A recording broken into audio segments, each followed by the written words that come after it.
This is for the nerds, this is for the brainiacs, this what we deserve. Go ahead and play it back, you ain't gonna touch me, you not gonna do nothing, you are not above me, I bet you wish you was me, I know it, I know. What is poppin', everybody, and welcome back to another special episode of the Only Friends podcast. Well, you know, I'm here with my sidekick, because everybody else is gone. The Tortoise. No, he's not fucking here. You don't get to do the bit. Day 2 of the Wynn 400. The man, you know, he's a grinder. He went into day 2 with 4 big blinds. Yeah, he'll be here shortly.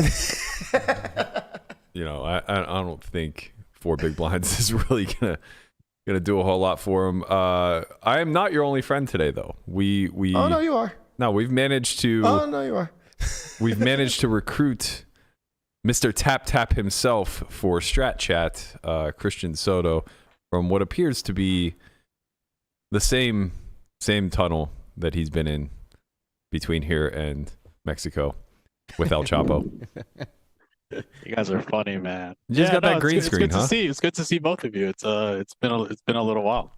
I see both of you are doing great things, though. It's nice to see. Yeah, we're out here fighting the good fight. You're in Jersey? I am in New Jersey currently. Yes. Yeah. It's been a while. It's been wild out here, man. It's the games are good. In Jersey?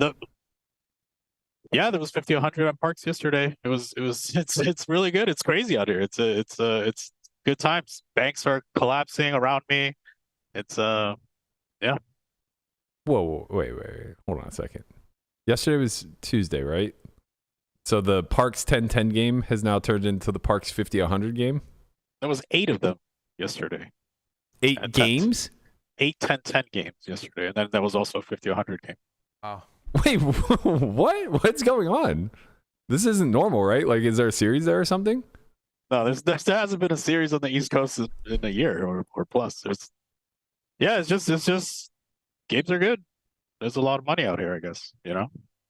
This is all very strange. We were just talking about how Maryland ended up not being the hotbed that was expected whenever Maryland Live opened up. Like, it was maybe a couple years before the bigger games started to collapse, and you know, people then migrated to Boston. I mean, I was kind of chatting with you guys in chat. You probably didn't get a chance to see it, but basically I was saying that did happen. But then remember when they had the stables going, you know, with Kate Hall and Chad and these guys, like they really decimated those games because they had a few horses in each of those games, you know, for many months. So that doesn't help.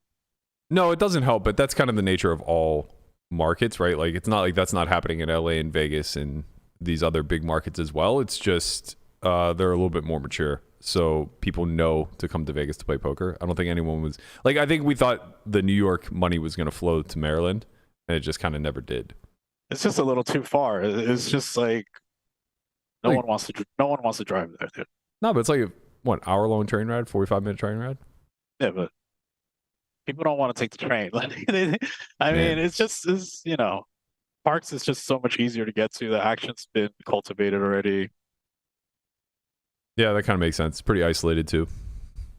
Yeah, no, it's 50, 100 right? No. What the fuck would I ever go to Parks for, man? 50, 100. If I knew that was popping off, maybe I'd. Where am I even gonna stay? There's no hotel. You're in the middle of Bethlehem, PA. Like, fucking raise a barn with the Amish.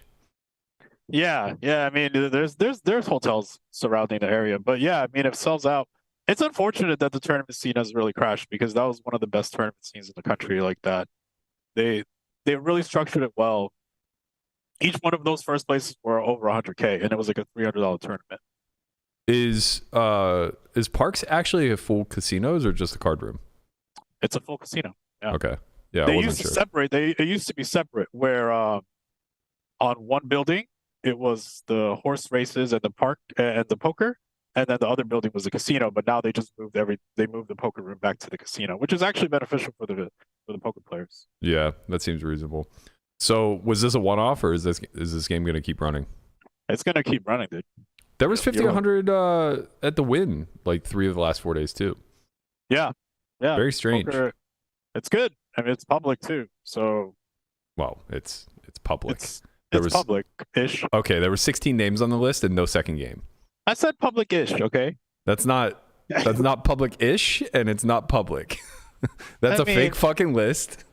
Just fucking get there, be there consistently, play the 10-20 throughout the week, and then you'll be in the know, and you'll There's be okay. no 10-20. There's no 10-20 at Wynn yet. There's 10-20 every day. Nah, there's 5 Yes. 10-20. That's what I mean. Well, it ain't But the same but- game. No, but it is the same. It's uncapped, and it's 10-20. Yeah. It's mandatory. It's not. It's on the plaque. It's 5-10-20. It's a mandatory 20. And this will carry into the sizing conversation a little bit later, but I'm very much of the impression that when you run a stake, whether it's with 3 blinds or 2 or whatever the case may be, and you allow the smaller chip to be on the table, the game is infinitely smaller. Infinitely smaller. So if you're going to run 5-10-20, it is going to play significantly smaller than just 10-20. I don't know. In my opinion. At least in my experience, I should say. I don't know. Sometimes at nighttime, it turns into 20-40. Yeah, man, who has all fucking day to be hanging around the goddamn Wynn waiting for the game to get bigger? I got a text at 4 a.m. Seat finally opened. Like, get out of here. Leave me alone. I'm in bed. I've been asleep for 6 hours. Fucking old. You've been doing well, though. Yeah, a little bit of a win streak. I'm actually skipping live at the bike this week. Game's small tomorrow. Robbie's playing. I think it's only quarter 50. And it's March Madness. There's just... Vegas is too good. Actually, that probably makes a lot of sense why this is popping off. Like all over the place. Everybody's... I mean, I don't know about how it affects parks, but like everyone's in Vegas during March Madness, especially opening weekend. This place is going to be tough. It's going to be tough. I probably won't play it all anyway. Who gives a shit? It's got to get there early. No, that's the thing. You don't. Once you start playing 5,800 and above, if you're not on the list for the entry or for the opening of the seat, then it's the exact opposite. You got to get there late. Right? Because like you're never going to get in. I was talking for the regular people, Oh, you mean for like the 510 and below? Yeah, my people. Yeah, but like it's not like World Series time. Like, no, it's bad, bro. You go to the Wynn at 2 p.m., you're not sitting until 9 p.m. You think? Yeah, man. I've been there before. I think that's true with Bellagio. I feel like Wynn's not getting... I mean, I know they're getting a lot more traffic now, but... The list is 50 deep for 2-5 during March Madness. Yeah, that's kind of wild. Man, it's been a long time since I played during March Madness. Yeah. Good old days. Good old days. Come hang out with us, bro. Come hang out. Nah, if I go to the East Coast, there's a 200-400 game in Maryland I would go play. Oh, shit. But it only runs, like, sporadically. I can't Come do hang it. out, play 5-10-20 with us. Dude. No, absolutely not. Absolutely not. I have a fucking business to run. Got Connie sleeping at the wheel over here, sipping on his goddamn tab. Connie looks good, man. He doesn't even know he's on screen.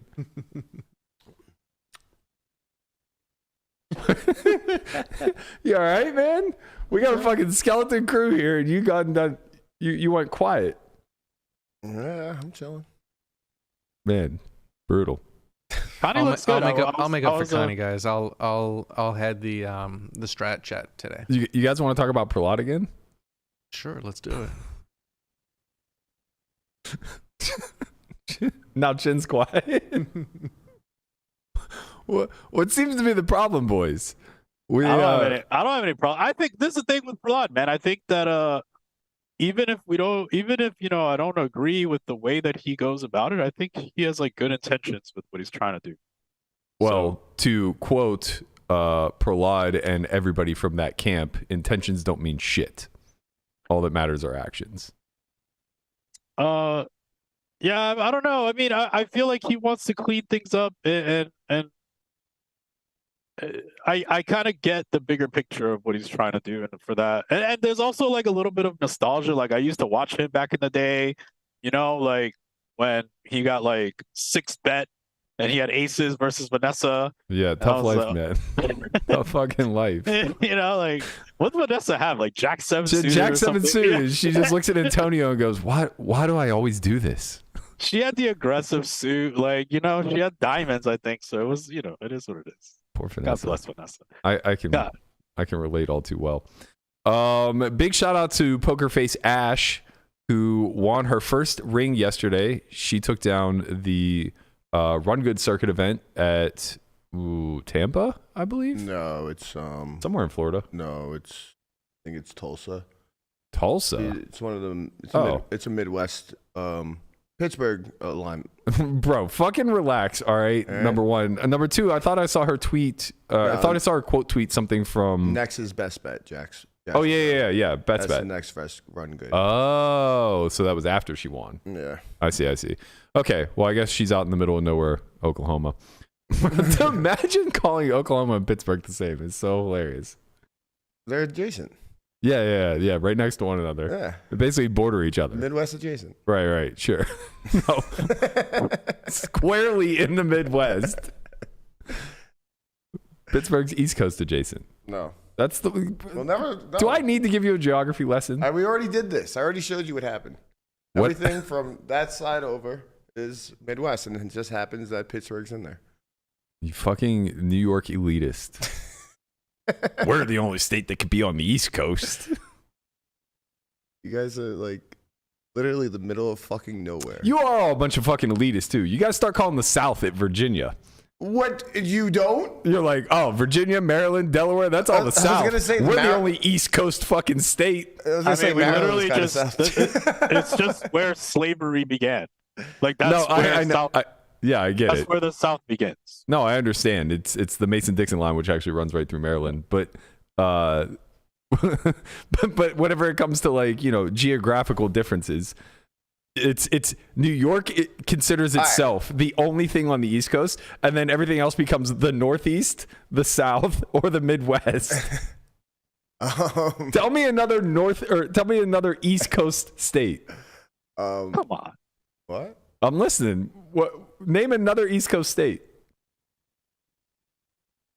Massachusetts. Dude, there's literally 3 cities in the East Coast. It's Philly, New York, and Boston. Rhode Island. Like, See what I mean? You fucking elitist. And I don't even like those states. You're all a bunch of goddamn elitists.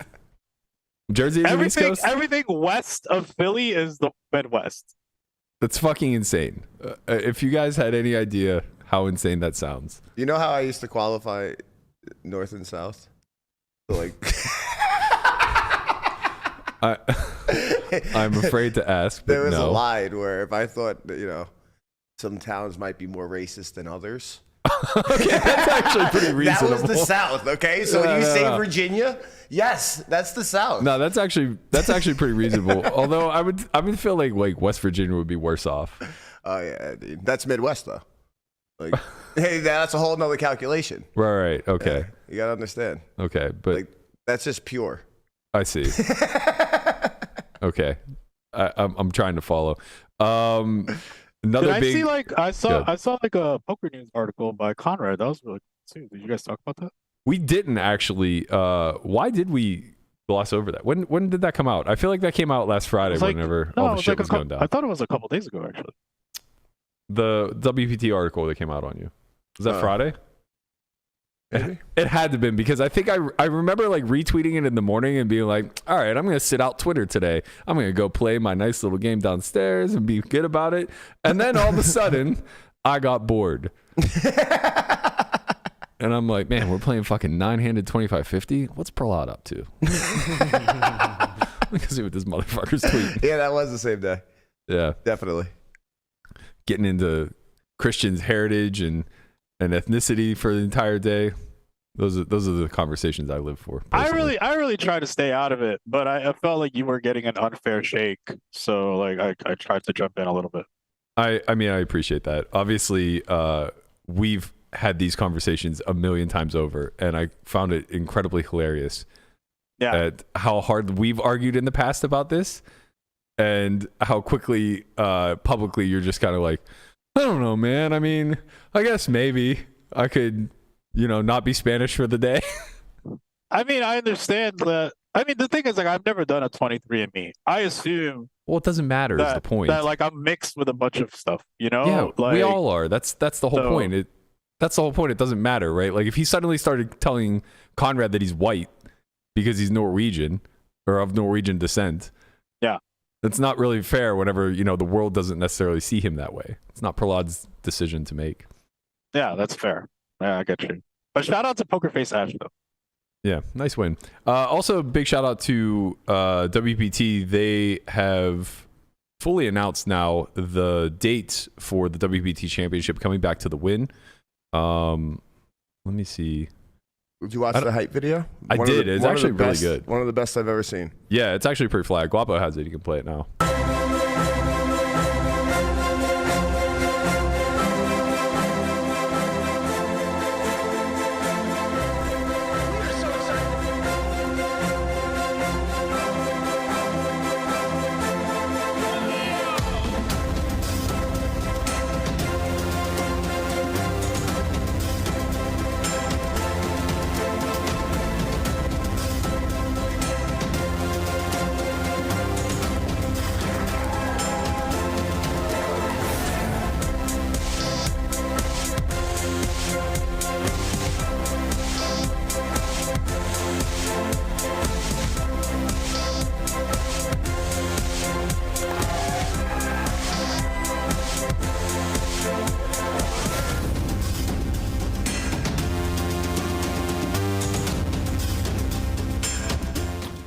So this is no joke this year. Obviously, I think they put the guarantee on it again. I just looked through the press release really quickly, but it honestly doesn't even matter. They crushed the guarantee by so much that it wouldn't matter whether it has a guarantee or not. It's going to smash. But the biggest thing that I noted was that this isn't just the main event anymore. They're not just talking about we have this 10K buy-in, 15 million guarantee, yada, yada, yada. This is 28 days of a festival. I mean, this is winter WSOP to a certain degree. I'm pretty sure that there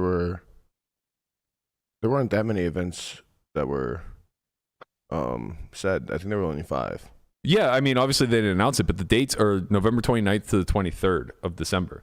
So this goes all the way until Christmas Eve almost. So 24 days, or 25 days, I guess.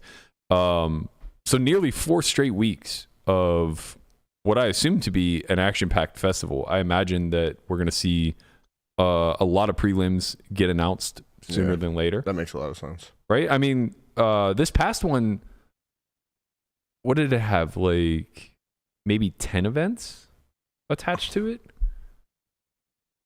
I didn't play that many. I played 4. I played 4. I also played 5 mystery bounty too. So I played 5, and I know that I didn't play the 3K PKO, the tag team double board bomb pot, or that's it. Okay, so there was maybe 7 to 10 regular events and then some high rollers mixed in. Yeah.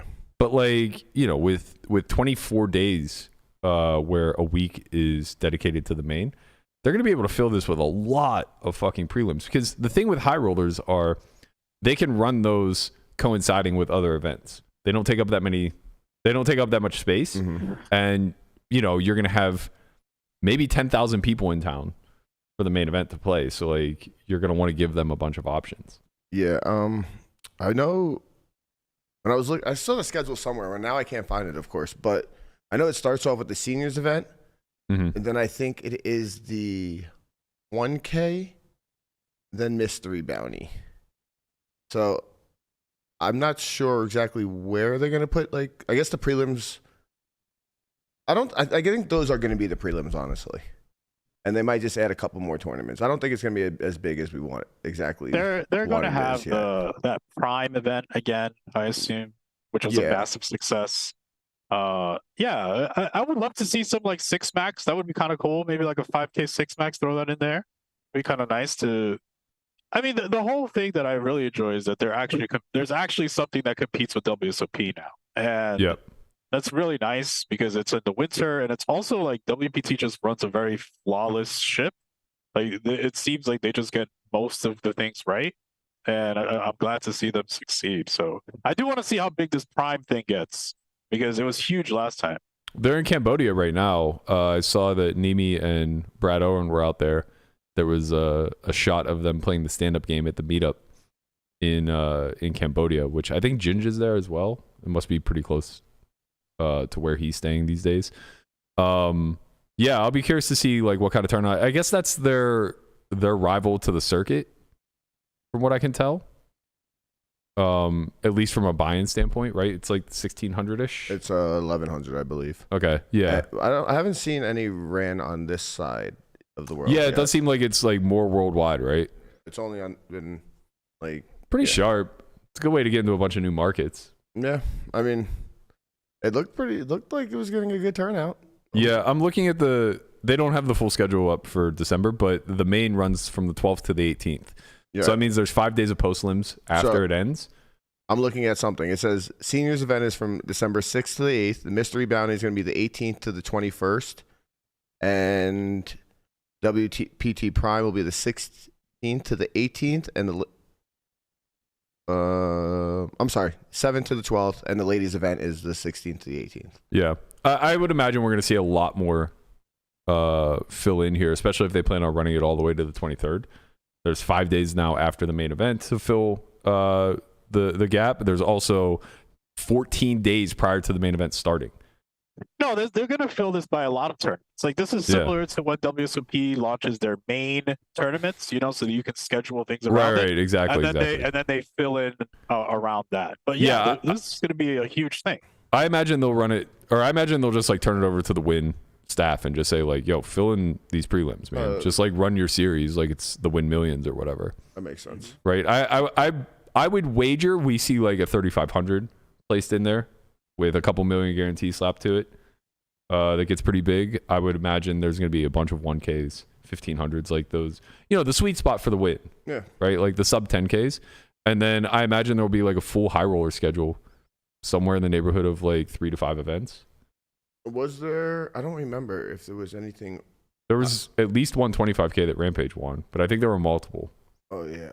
But they're pretty incentivized, assuming that they count for the PGT, to have something there because those are the last events of the year. So if the PGT if that race is close, and Poker goes at all aligned with this, they're going to want to put some sort of high roller schedule together, I would imagine. Yeah, make it fun. All right. Get some sweats in. Love the sweats. Sweaty sweats from that guy. What guy? Jeff Platt from Poker Guy. Oh, Jesus Christ. Can we get Cuz in the fucking... Well, talking about like PGT and stuff, like what were your guys' thoughts on Ali getting like perma-banned from the lodge preemptively? Oh, I'ma steal your bitch? No, Ali Nasterovich. Yeah, I'ma steal your bitch. Is that his name? That's his last name. I'ma steal your bitch. Like he was gonna go to the fucking lodge anyway. Yeah. I thought Doug's video was fine. I guess it's good to see him making content again. Obviously, like preemptively banning Ali is just kind of a meme at this point. You know, he's banned from here too. Won't have him on Poker Out Loud. Just want to get that out there for the public. You guys can understand we're safe here. But that aside, I thought that Doug misstepped a little bit in doubling down and vouching, like hard vouching for Hustler. I thought that he probably didn't face enough scrutiny the first time where they said they like let him tour their facilities, and he came back and said like, you know, this is a tightly ran ship. And then they put out the report later, and the report's like, okay, well, here's like, you know, a dozen things that you need to change that were all, you know, very poorly secure, and cheating technically could have occurred through these things. It's like, okay, well, that's not a great look for you, Doug, because you clearly don't know what the fuck you're looking for, and you're running a live stream. So it's pretty important that you know the ins and outs of the back of the house. So for like him to double down just kind of sight unseen and trusting that like all the changes were made in sweeping fashion seems really silly, but I guess that they just have a working relationship and he's trying to keep up appearances, which, you know, whatever. I don't really care. I just think that it's silly to hard vouch for things that are outside of your control. Like you have to have a really, really, really high degree of confidence in and trust in the person that you are hard vouching for.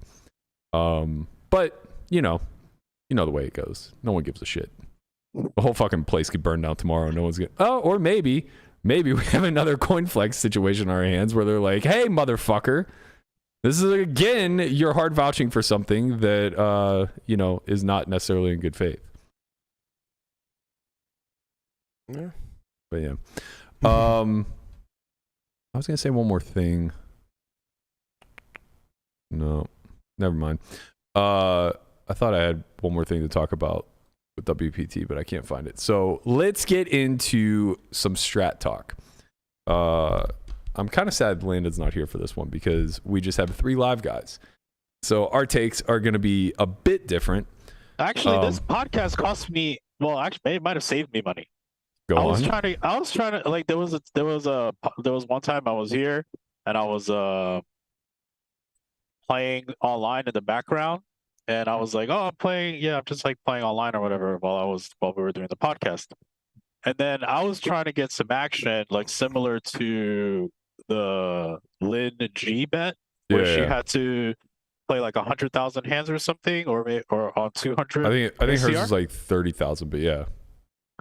So I was like hitting up the same people, and I was like, "Hey, like, I would like that bet, you know. I think I'm a dog, just like Lynn." And they were like, "No, you were playing online while you were on a podcast." I was like, "What? What the fuck does that have to do with anything?" Who the fuck thinks you're a dog at this? I am a dude. These guys are fucking good. They're using GTO Wizard and shit. Like, I heard they're using. Didn't you do like a whole podcast that they're using GTO Wizard no delay or whatever? How the hell can I win? What are you even saying? I mean, come on, man. Dude, these guys are all. Every single name is from a foreign Eastern European country. I mean, you're definitely getting botted to some degree, but you know, you just need to figure out what their algorithmic approach is. You know, what's their single size strat? Nah, bro. I would like the action, and I can't believe that this podcast saved me that much money, dude. That was. I just wanted the action just to challenge myself. I remember when everybody was calling out Charlie Carroll saying he couldn't beat 500 Zoom. And you know, they were making a big meme of it, and then like I kind of got thrown into it of like there's no way this guy would win at 500 Zoom, yada yada yada. And then Charlie was just like, all right, I want to like crossbook 10,000% or something like that, or like make a 50K side bet 1-to-1. And everybody just fucking went quiet. It's like, I don't get it. Like, he's not, those pools seem tough. He's not as bad as people think he is, man. I watched a couple of his stuff. Like, he looks like he's pretty good. And people don't sit him. Like, you know, he'll sit, let's say, like, high stakes, you know? Like, I don't know what people consider high stakes, but let's say 25-50 online. And people don't just, like, fill the table. Like, they'll play 3-handed, 4-handed, but the table just doesn't snap sit. You know? So, that says something. Yeah, I don't know. I personally wouldn't want to do a volume challenge. I've never put in volume like that, and I think I would burn out very quickly, especially since I would have to leave Nevada to fulfill it. But you know, it seems like it would be very hard to win if you're not. That's what I was thinking. Well, if you're not like super sharp in those streets. Dude, 200 ACR is fucking hard, man. Lynn lost. She was losing like 30 big blinds per 100. She wins in these live games, the same games I like shot take at. You're the fucking worst used car salesman in the history. The fucking you're just the worst marketer. I've like you can't even keep a straight face when you're saying this shit. It's incredible. Dude, I played like 10,000 hands and barely breaking even. Shut the fuck up. It is insane, bro. These guys are fucking botting and cheating and everything. I'm here raw dogging it. Somebody else just got raw dogged. He's walking in the building right now. Wow, he stopped himself. Good job, Mr. Tortoise. Tortoise. How long did you hold on to those 4 blinds for? I tried. I thought I could last like 2 or 3 more levels with those 4 blinds, but They finally got you. They got me. Well, I played one hand. I was like, you know, the button draw is pretty important. Yeah, how'd you do there? I drew under the gun. Wow. But I got King Jack, so okay. It went in, call, small blind called, button folded, or big blind folded, which was nice. Thank you. And then the guy called at 7s. Wow. Scam. Yeah, came 9 high, 9, 8, 5. He bet. The other guy folded. Nice. A little protection. Yeah. I was like, oh, nice. Got 7s. Turn 7. Still had, outs, drop out and out to 10. Yeah. King on the river. Wow, we're all heartbroken for you, kid. We'll get him on the next one. Yeah. What's the next one? 1100. Ooh. 500K win on Saturday. That one seems more important to win. Yeah. All right. Well, hey, nice cash, buddy. Thanks, man. Good job. I was in for 2 bullets, so I profited $58. Okay. Woohoo! The fucking life of a tournament grinder. I don't know how you guys do it, man. So much fun. Is it though? It really is. I was like less. Well, like this one, you come into day 2, you have no expectations. Like I was more disappointed in the $600 when I finished 27th, and then. Well, yeah. I mean, I saw an you can MTT. taste it. I saw an MTT reg playing cast the other night, Yeah. and I turned to him. I was like, "What are you doing here? It was like, don't you play MTTs for a living?" He's like, "Yeah, I'm miserable." Dude, I was it dead. was a 2-hour hand-for-hand bubble last night. That's wild. 2 hours. It's a $400 event, man. Dude, well, it didn't matter. The first 9 all-ins, the short stack won. Wait, you said hand for hand, so 2 people out of the money or 1? 1. My 1 out of the God. money. 2 hours. We didn't get done till 2 o'clock. Yeah, it was crazy. The first 9. And there was some of them were like multi-ways because people were really short. Yeah. What do you That's think? unlucky. That happened LAPC one year. Good. What do you think about taking out the 100 levels in the beginning of tournaments? I think it's a great idea. 100, 200, and just start at 100, 200, 200. Well, it doesn't really matter. All that matters is the effective starting stack. But it's also we end earlier in the night. Like if that happens. Not necessarily. You can just start with fewer chips. Yeah. Right? Like if you're taking out 100 to start at 1-2, but you're still starting with, call it 200 big blinds, it should still end at the same time. Yeah, it might, but you might be shorter. I don't know how that would work with the way how the blinds go up and then stacks according to the blinds. Like I don't know if it's like a 1-to-1 correlation. It should be. I mean, there's no reason why it wouldn't if all things are equal, right? Like if it's 20K starting stacks at 1-1 versus 30K starting stacks, 40K starting stacks at 1-2. But because the blinds double the first level, right? Where they don't double thereafter. So it might be different. I don't know. Yeah, that's reasonable. But yeah, I don't know. I mean, I'm a big fan of fast early, slow late. Yeah. So it's hard to do because of the reentry aspect. Unless you have like a slowish middle, but I'm all for starting with 100 bigs, 150 bigs. Yeah, we talked about this earlier last week. You just don't play that deep at any other point in the entire tournament. Yeah. So it's just kind of like, what are we doing? Yeah, you can max late reg just when you get 20. I would never play a fucking hand prior to max late reg. I saw that. I was like, man, I was like, hey, I get it now. Yeah. Just come in at 7:30. Stars does this with EPT. Yeah. It's really great. Really great. You come in max late reg, you're between 20 and 25 blinds, and it's actually pretty smart because so much of the Stars player pool traveling to these EPTs are really sharp online kids. So you have this mass influx of really great players who are all kind of handicapping themselves a little bit. They come in late. So they're increasing their ROI they're increasing their EV while somewhat limiting their ROI. And it's nice for all the live guys who are just traveling these stops that are like, well, I want to be here, from hand 1 so I can play with the recreationals who showed up to have a good experience. And, I'll try to call you weak. I call you weak. Bro, what an exchange, man. What an exchange. I call you weak from now on, boy. Yes, sir. Yeah. For a while, I call you weak. Sir, I understand, sir. when do you think a while ends? When he shows him aces enough times? Yeah. I think a while is the end of time. Yeah, I think so too. Till he's out of the tournament. Anybody that looks like that kid is getting called for the end of the time. Chin, you still playing with these types of guys out there? Chin's who here? just having a good, yeah, someone had to fill in for you, man. Hey, we're Chin. talking strat today. What up, dog? What's up? How you been? Congrats on the cash. Unlucky Thanks, to get man. under the gun, but it's okay. Yeah, it's all right. We got more buy-ins for the next one. That's the spirit, dude. Yeah. I like that. I like those pants, dude. They look smooth. Thanks. They're nice and comfortable. We're all just so happy when people in those chairs wear pants. I always wear pants. I know you do. But I mean, that's going to end because it's going to get real hot here coming months. And I have to put shorts That's on. all right. Maybe I'll get a tan. I'll turn the heat off. You're not neon white, so it's okay. I'm pretty white. I mean, not neon. Not neon Not white. neon. I'm not Landon white. Yeah. You're like Northern Italy white. Yeah. Get that, dry a little of that Sicilian out of you. You know. I'm not. I Calabrese. Oh, my What? apologies.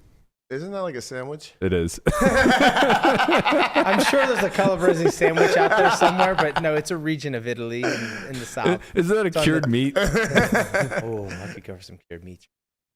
Oh man, we can't stay on topic. All right, so getting to strategy discussion today. We add another live guy, so we'll continue talking about this. But I'm super live guy, dude. That's why I still don't know why I didn't get that action. Me either, man. You know what? Here, I'll campaign for you. You guys should be laying Christian a price to. Actually, you know what? I won't campaign for you because this is a big fucking waste of your time. Okay, fine. You grinding out 100,000 hands online at fucking $1, $2 is stupid, to say the least. What's the bet?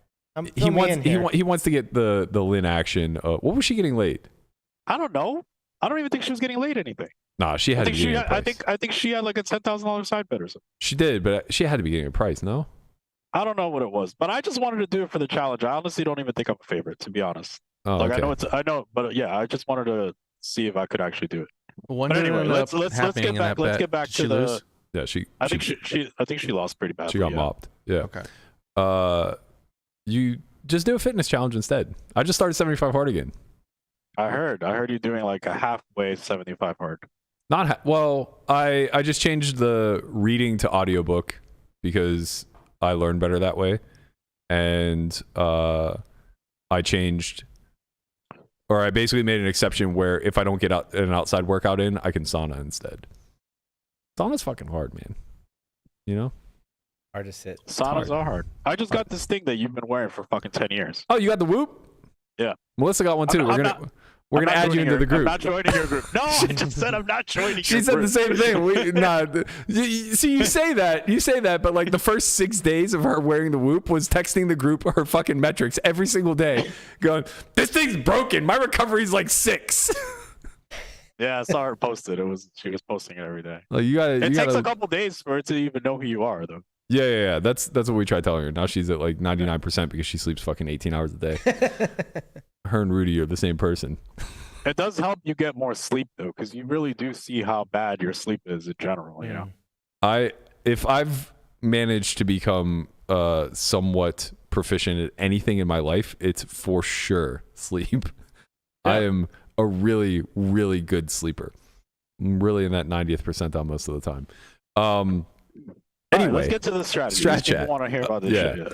So I wanted to talk about sizing, specifically with a lean on preflop, because we've been getting a lot of questions in our Discord with regards to how do preflop ranges change in live environments where it tends to go multi-way and the sizings tend to be bigger.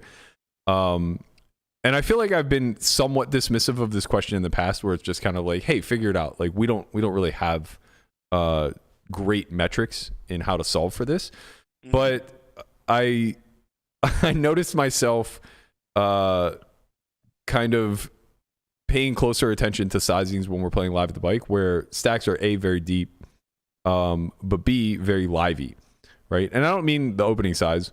Most everybody opens the 3x, and we're playing, at least 2 blinds in an ante, oftentimes 3 blinds in an ante. So 3x seems like it's relatively appropriate. But the 3-bet sizings are so fucking massive. And then on top of that, whenever you start to play the stand-up game with any level of frequency, you notice that the most common adjustment people make is to start sizing way up pre. So opening like 5 to 8x in hopes of just stealing the blinds and fading the bounty tax.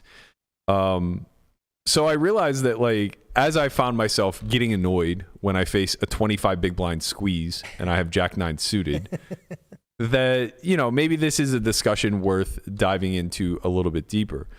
And it reminded me of that time where we were playing, or I was playing on Poker Go, and I was opening like 5x in spite of the stakes being relatively high. I think we were playing 3-6. No, I think we were playing 2-4. Yeah, I think we were playing 2-4, and I was opening to like 1,600. And Ras made a comment of like, "Oh, that's awfully big," and I was like, "I don't care if we're playing $1, $2, or 200, 400. I'm opening to 1,600 because we were all super deep. We were all sitting like 200,000 deep." And you know, his response to that was like, "Oh, I'll just start folding more," and that does seem like the natural response, but like, it's just it just can't be, right? Like we were playing 25-50 last Friday, and I had Ishan to my left, who was just squeezing at least an appropriate amount, if not too often, and choosing massive sizes. So it would go like 150 open, call, and he'd make it 2K. But we're like, you know, 80,000, 60,000 effective. So it's like, what's the proper adjustment here when these large sizes come through? And how big of a mistake, if at all, is it for them to be choosing these large sizes, right? Because the first thing that we should analyze is it a mistake for them to choose these large sizes whenever you're playing 1,000 big blinds effective? I guess I'm just asking in general. All right, cool. I only know tournament charts. Sure. Well, it's not about the charts, right? No, I know. It's more so about like how the range is constructed. Yeah, and your environment has to like matter, right? Like how people are going to respond to these massive bets. Well, it really comes down to what's the purpose of the squeeze, right? So if you look at theoretical ranges, whenever you're talking about just simple preflop constructions, generally at, you know, solvable stack depths, call it like 200 or less, squeezes will naturally bloat the pot and lower the SPR. So the way that those hands, or the way those ranges are generally constructed, is somewhat linear and pretty dense to strong hands, because whenever you move forward post with a lower SPR, you want to be able to play for stacks, right? It just benefits the out of position players particularly, which is where squeezes will tend to come from. So this lower SPR with relatively good hands is a recipe for just being able to get stacks in pretty comfortably. But it begins to change a lot now if you're like 1,000 big blinds deep, because you can't really lower the SPR enough, right? So even if you put in 20 big blinds, you're only committing 2% of your stack when it's all said and done. And now you have to move forward with this problem set of still being, you know, 25 SPR and having hands, so to speak, right?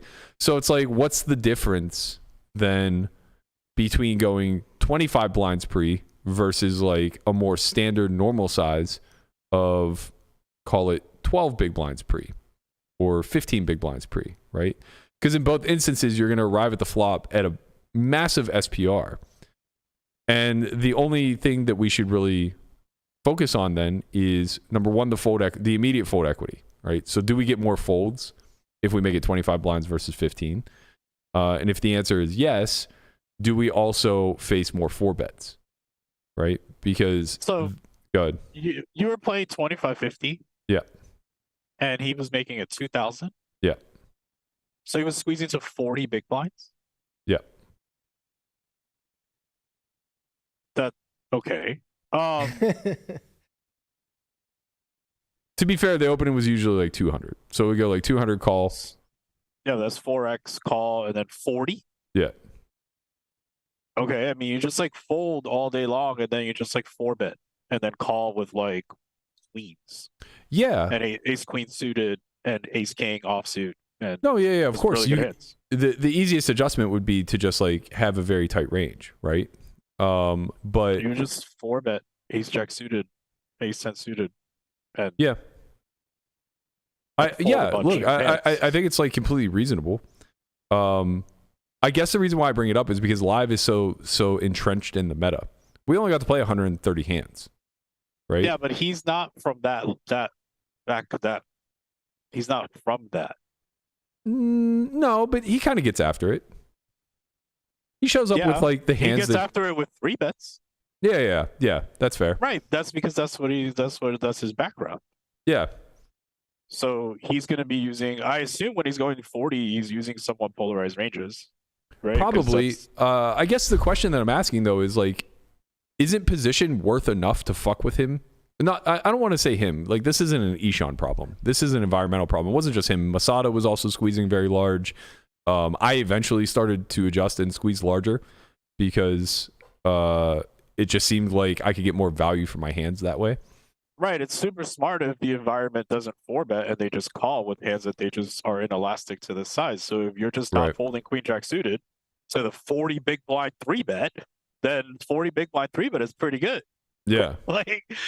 Because people just don't want to fold queen jack suited because queen jack suited is a really pretty looking hand. Then yeah, it's funny. I found myself in spots where like I was passing on, like I would 3-bet hands from the button that I knew could never defend versus squeeze.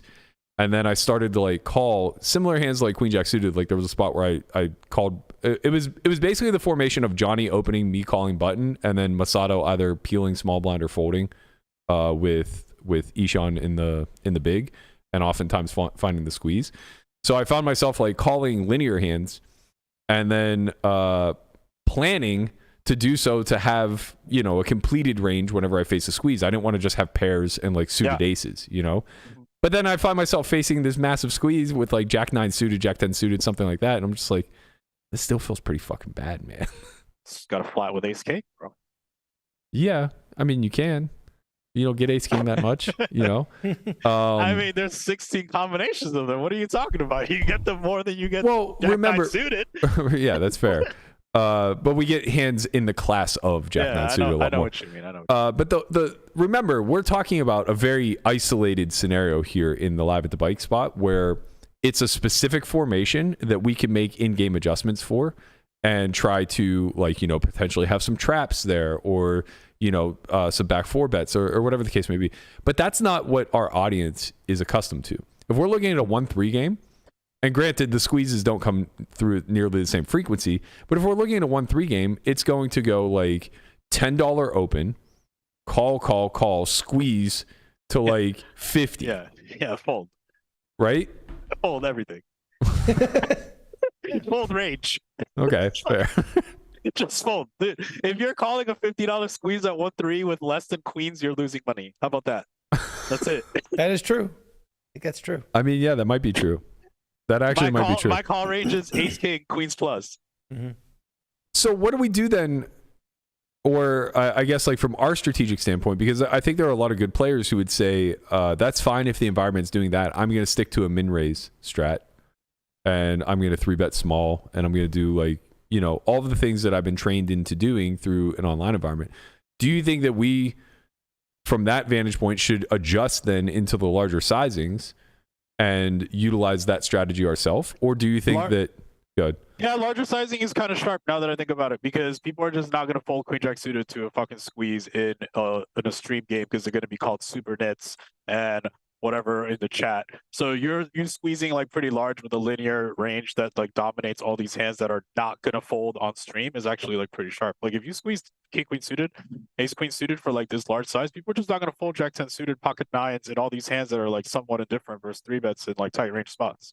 Yeah, I think that's only true at depth though. Because I did notice that, like when we played the very big game versus Persons, he was obviously squeezing way too liberally, and for an obnoxious size, right? Like I think at the time we were playing like 1-2-4, opens would go to like 1K, and there'd be like a call or something to that effect, and he would just make it like 12,000. Yeah, he does that. That's true. Right, so like something absurd like that. There was a particular hand where I think the 400 was on. Or maybe the 800 was on. I think the 800 was on. So we were like 200k effective. The 800 was on. So like 250 bigs deep, and somebody opened to like 2k. I flatted, cut off her button with 9s, and Persons just makes it 30,000. Okay. Oh, how deep were you? Super deep? Like 200k. Just stick it in, bro. You can't stick it in. I mean, you can't put in 250 bigs pre. You just can't. Not with 9s. I mean, sure, but like, you know, you just can't. Yeah, I mean, just have 20 million behind you. Just stick it in. Even with 20 million, it's like, that just becomes so fucking dicey. But his range is like literally like Jack 4 offsuit. And well, he ended up having Jack 8 suited. That's what I'm saying. No, like he does is like, if he's in the big blind, like he's squeezing fucking king 6 off.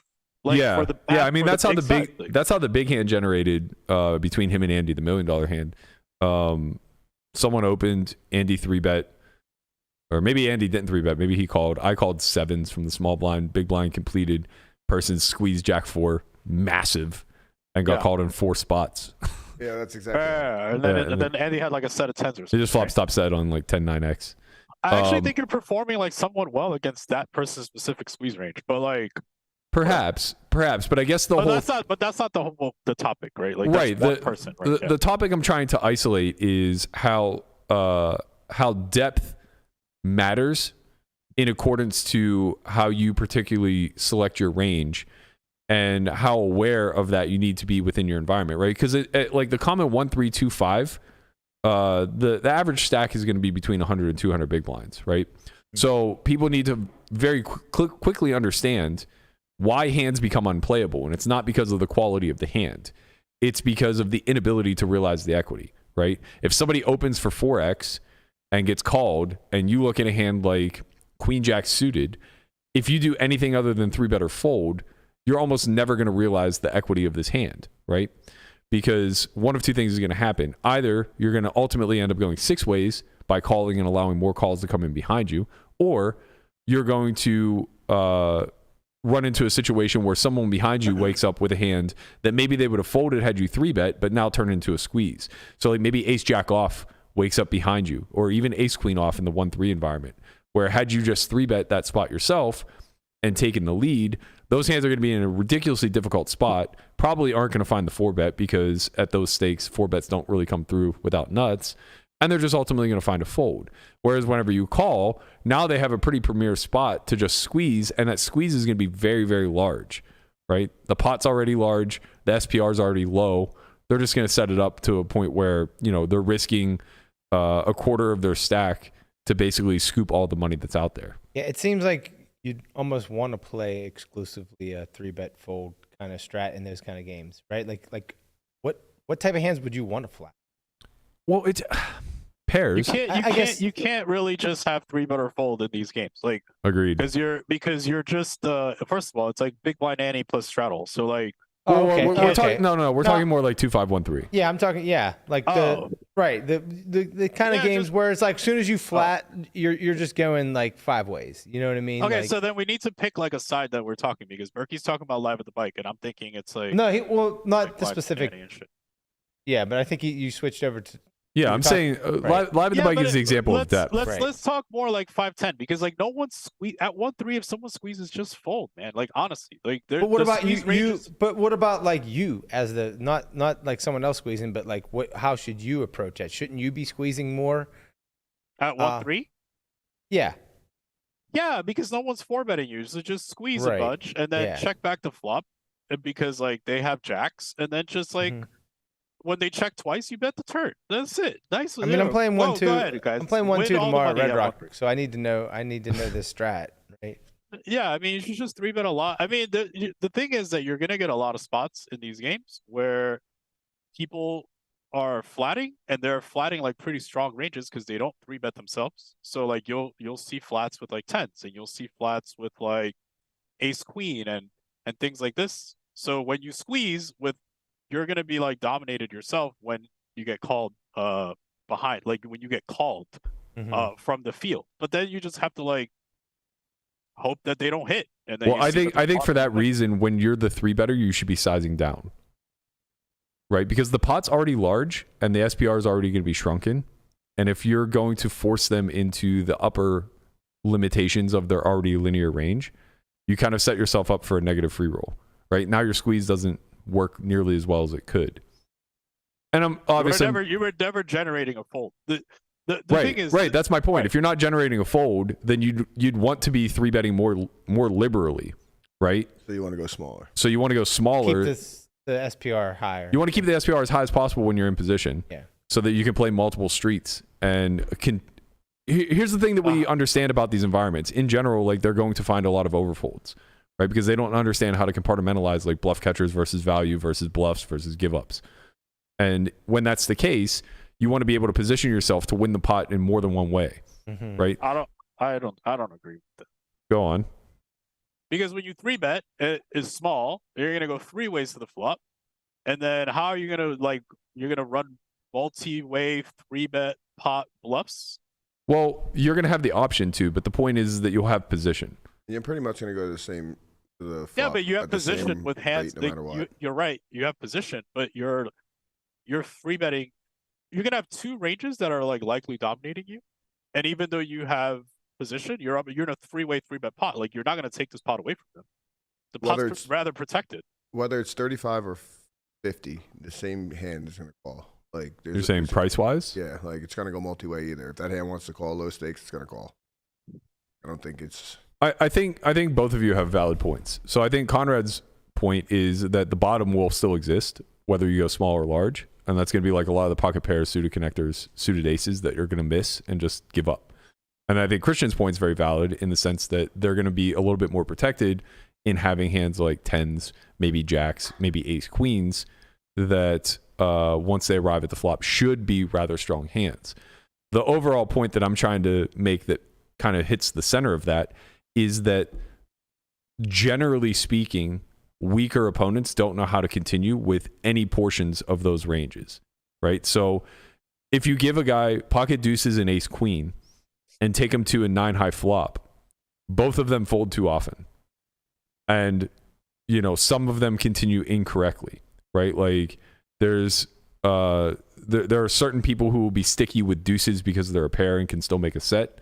And then there will other be people who like understand that ace queen just has some showdown value as they arrive post and should be calling versus some barrels. But the point that I'm trying to arrive at is if we go large with our 3-bet range, now we have to 3-bet very tightly. You agree with that? Yeah, but I think that like prints a bunch of money. Like it does. Oh yeah, that does like, for sure. What happens in these games, and it happens also at high stakes, is that people don't fold hands that are breaking even ever. They just don't fold it. Like, so all these hands that are like, you know, supposed to sometimes fold, like sevens and jack ten. You're saying pre? Yeah. They just don't fold. I agree with that. They just never fold. So all these like top linear hands that you 3-bet for quote unquote value or whatever you want to call it, they just make a bunch of money because they're just like up against hands that are supposed to be there sometimes, but in these games are in there all the time. Yeah. So they just have a huge concentration of hands that are just dominated by your linear range. This is why, like at low stakes, being a nit makes a lot of money. Like, yeah, it's just I agree with that how too. it works. I agree with that too. I guess my pushback is that the environment is so weak that I don't think we're incentivized to play. Or maybe incentivized isn't the right word. I think that good players are capable of upping their VPIP. So now it becomes you are by opening a lot of hands. Yeah. Oh shit! It just got darkened.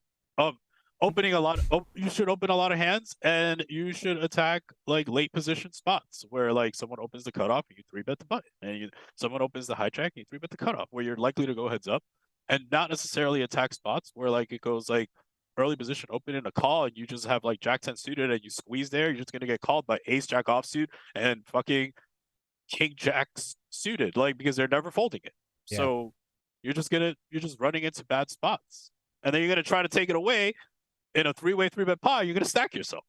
Well, I don't know. That's a little bit counterintuitive. You're basically saying that they have too many hands and that somehow fucks us. They have too many hands that if you squeeze the bottom of your linear range in these games, like it's like, okay, you know how you're in the big blind and you're supposed to sometimes 3-bet like jack 9 offsuit like a quarter of the time versus yeah. Okay, that's really bad if the guy doesn't fold king 9 offsuit ever. Or jack 10 offsuit. Like you 3-betting jack 9 offsuit in the big blind is trying to generate folds from jack 10 offsuit. Of course. But if the guy doesn't fold, then your 3-bet is dumb. Like, yeah, I agree with that. I agree with that. I would never advocate for those types of hand classes.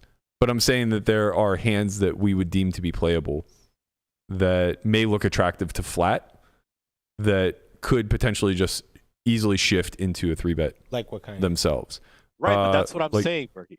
Not to be combative. Like, no, if you 3-bet the big blind with jack 9 offsuit and you never generate folds from slightly better hands, like jack 10 off, king jack off, queen jack off, whatever, right? Then your 3-bet is not that good. Right, but that's kind of the purpose of jack 10 off. That's not necessarily the purpose of like pocket eights. I understand. So now let's move this into the scenario that we're talking about. When you have Jack 10 suited in a 1-3 game and you're about to squeeze, Yep. right? But they don't fold King Jack off, Ace Jack off, and these hands, and Ace 10 suited, whatever. They never fold them. Then your 3-bet is not generating as much like profit as you want. And they just don't fold these hands. So isn't it you doing it on the later underperform. streets? You underperform with the bottom of your linear range, and you overperform with the top of your linear Right. range. And that's the nature of every range. So That's why the bottom is there. I haven't played like live cash like for a while. So like I guess are people like just not folding to 3-bets in like these 1-3 games? I think it depends. I think in Vegas particularly, I feel like people overfold the 3-bets. Maybe I'm wrong though. I just assumed that's how the pool would play. well, They under 4-bet for sure. they under 4-bet, and I think Yeah. over the aggregate, They probably like, under 3-bet. Yeah, I think over the aggregate, you probably can get more isolation than either of us are really implying. Mm-hmm. So whether that is solely getting called by the original raiser or whatever the case may be, I think that a lot of it, the whole thing that we're tying this back to is sizing, right? So people will try to navigate or manufacture folds by increasing the size, whether that's the original opening range to begin with, where they size way up, especially from early position, or it becomes the 3-bet isolation, raise, or squeeze, continually adding extra big blinds in these instances in order to try to force more folds. And I understand what Christian's point is that if we're 3-betting aggressively, then it's important to generate those folds. I'm kind of arguing the opposite. I'm saying that it's less important to generate those folds than it is to just be able to navigate post in a deeper SPR spot. Because the only thing that I'm certain of, I'm not sure the frequencies by which they overfold or overcall. I know that they both happen on the aggregate at some frequency. What I am certain of is that a lot of the pool is just either under-rolled or under-studied, and both of those things lead to fear after the flop. And they make these massive mistakes. They overfold too much. Like it's okay to go to the flop with the hand that's dominated because they're just going to make massive mistakes anyways. Right, like if Ace King never 4-bets pre and doesn't peel post when it misses, then you just generate a ton of fucking win rate. And then when you do flop like top pair with Jack 10, like it's so scary. You get resistance, or you get like you get played back at or whatever it is, then you just proceed precaution. It just makes your life easier. Right? Yeah, well, sort of. It's in a way. I mean, honestly, you don't just stack off with top pair. Honestly, like this is what it really fucked a lot of my thinking around poker when I shifted from public games to private, because for a decade plus, maybe even longer, it was a simple game where the whole way of generating win rate was the exact opposite of what you would see in theory. In theory, win rate is generated by your best hands making a lot of money by your worst hands still existing, right? So you have bluffs or a bottom of range in order to keep your opponent honest so that they can't just purely fold when you're betting and are forced to now pay whenever you have the best portion of your range. But forever, I was able, and it wasn't just me, it was like all of the strong regs that came out of like the early and mid 2000s were kind of flipping that on its head in the sense that people made strong hands so infrequently and they were so protective of how they invested money after they were speculative pre. They knew what to speculate pre with, right? They knew pairs were good. They knew suited hands were good. They knew that broadways were good. So it would speculate with all of these hands pre-flop. But if they didn't flop top of range after the flop, they often would just not put very much money in the middle. And so you would just, kind of blast. And the way that you lost money back then was by making top pairs, right? Because top pair was dangerous. Right. If you have a hand like, right. if you have a hand like Jack 10 and it just comes 10 high or Jack high, you kind of like want to check down to the river and bet or call one street. Like you want to turn this into a one street game at most. Whereas in today's modern game, we're getting a lot closer to the theoretical realm, right? And I think Melissa made a good point in chat where it's like, well, if you play too passively, even the Recs know to start squeezing Ace Jack and King 10 and hands of this sort. So you kind of get wrecked in that regard if you think that like, oh, I could just put in a small amount of money with my linear range pre-flop because squeezing doesn't happen often enough, and I'll be able to outmaneuver these people post-flop in multi-way environments. And it's like, to some degree, that's partially true because the environment will just always trend too passive, right? Whether they're overfolding or overcalling, again, we're not sure necessarily. But we do know that like they just put money in passively more than they do aggressively. So like if you could lock such that no one behind you could squeeze, then yeah, having like a wide calling range would probably perform pretty well because you're either going to be in the middle or in position, and you're just going to make better decisions with your hand rankings there after the flop. You might find some creative bluffs. You might be able to get away from like some top tier holdings because it's a multi-way pot and you just know that the field isn't bluffing enough, whatever the case may be, right? But the second we unlock it for people to start squeezing appropriately, and they now utilize these very large sizes, well, we're kind of put in the middle between a rock and a hard place, right? Now flatting starts to underperform and 3-betting becomes a lot more attractive. But if we want to play what we deem to be a normal range, that means that we're going to have to 3-bet pretty fucking aggressively, right? We're going to have to 3-bet 8s. Like, I know that Christian and I disagree with this a lot, but like he's coming from the vantage point where if it goes raise call, he's just folding 6s a lot. Oh. Am I wrong? No, I'm never folding 6s. You're never folding 6s? Raise You're never call? folding? Yeah. I'm not folding pairs there. 9-handed, under the gun opens, under the gun 2 calls. You're just like in the middle. And you're in the low Just jack call. with it. No, You're just always calling your pairs and stuff? Yeah, just call it. And then you call some like somewhat decent stuff, ace queen offsuit maybe every now and then. Okay, that's fair. I would assume that you were going to play a lot closer to theory in those spots. No, people suck. People are like bad. I'm bad too. Yeah, I mean, like, I think what we need to figure out is are we talking about squeezes where it goes like raise call and then you have jack 10 suited, or it's just like raise and then you have jack 10 suited? Because those are very different spots, and I think the discussion that we were talking about was raise call, then you have jack 10 suited, right? Yeah, I mean, I think that's the most difficult spot to deal with, right? And I think almost everybody by default just plays call, and I think that that's largely a mistake. I think both. You have to play both, yeah. Yeah, I mean, if you have a calling range in that spot, then I think it's fine to have some jack 10. But the problem is if like your instinct is to look at those hand classes, the suited Broadway types, even like the higher suited connectors, and you just default to this is a call and we're going to go 5 and 6 ways, and I'll just like, try to realize my equity or whatever the case. I think that you're giving too much up because remember, oftentimes the open is going to be like 4 or 5 big blinds, right? Mm-hmm. Yeah, it's bad. I think that's like, reverting this back to size actually does matter, especially when depth doesn't exist. I know we started this with the example of live at the bike, but that was the extreme example where everybody's super fucking deep, and I could make a stronger argument that size doesn't matter, right? Like the sizing isn't all that important because whether you go to the flop at 25 SPR or 75 SPR, the strategy is still going to be insanely complex. Right? No, what I'm saying is the ranges matter more than anything else, right? Like, yeah, that's true. What they're 4-betting you with is very important, in terms of like whether you want to squeeze this hand or 3-bet this hand, whatever. So that's massively important. Do you think that if they are too nutted in their 4-bets, it makes the squeeze worse or better? I mean, it doesn't. It just changes the way that you should approach post flop. Agreed. Yeah, I agree with that. That's all that matters, really. I agree. Yeah. I was originally coming from the stance of a lot of our calls should just shift into 3-bets or folds because of the sizing. Calls or folds, you said? No, 3-bets or folds.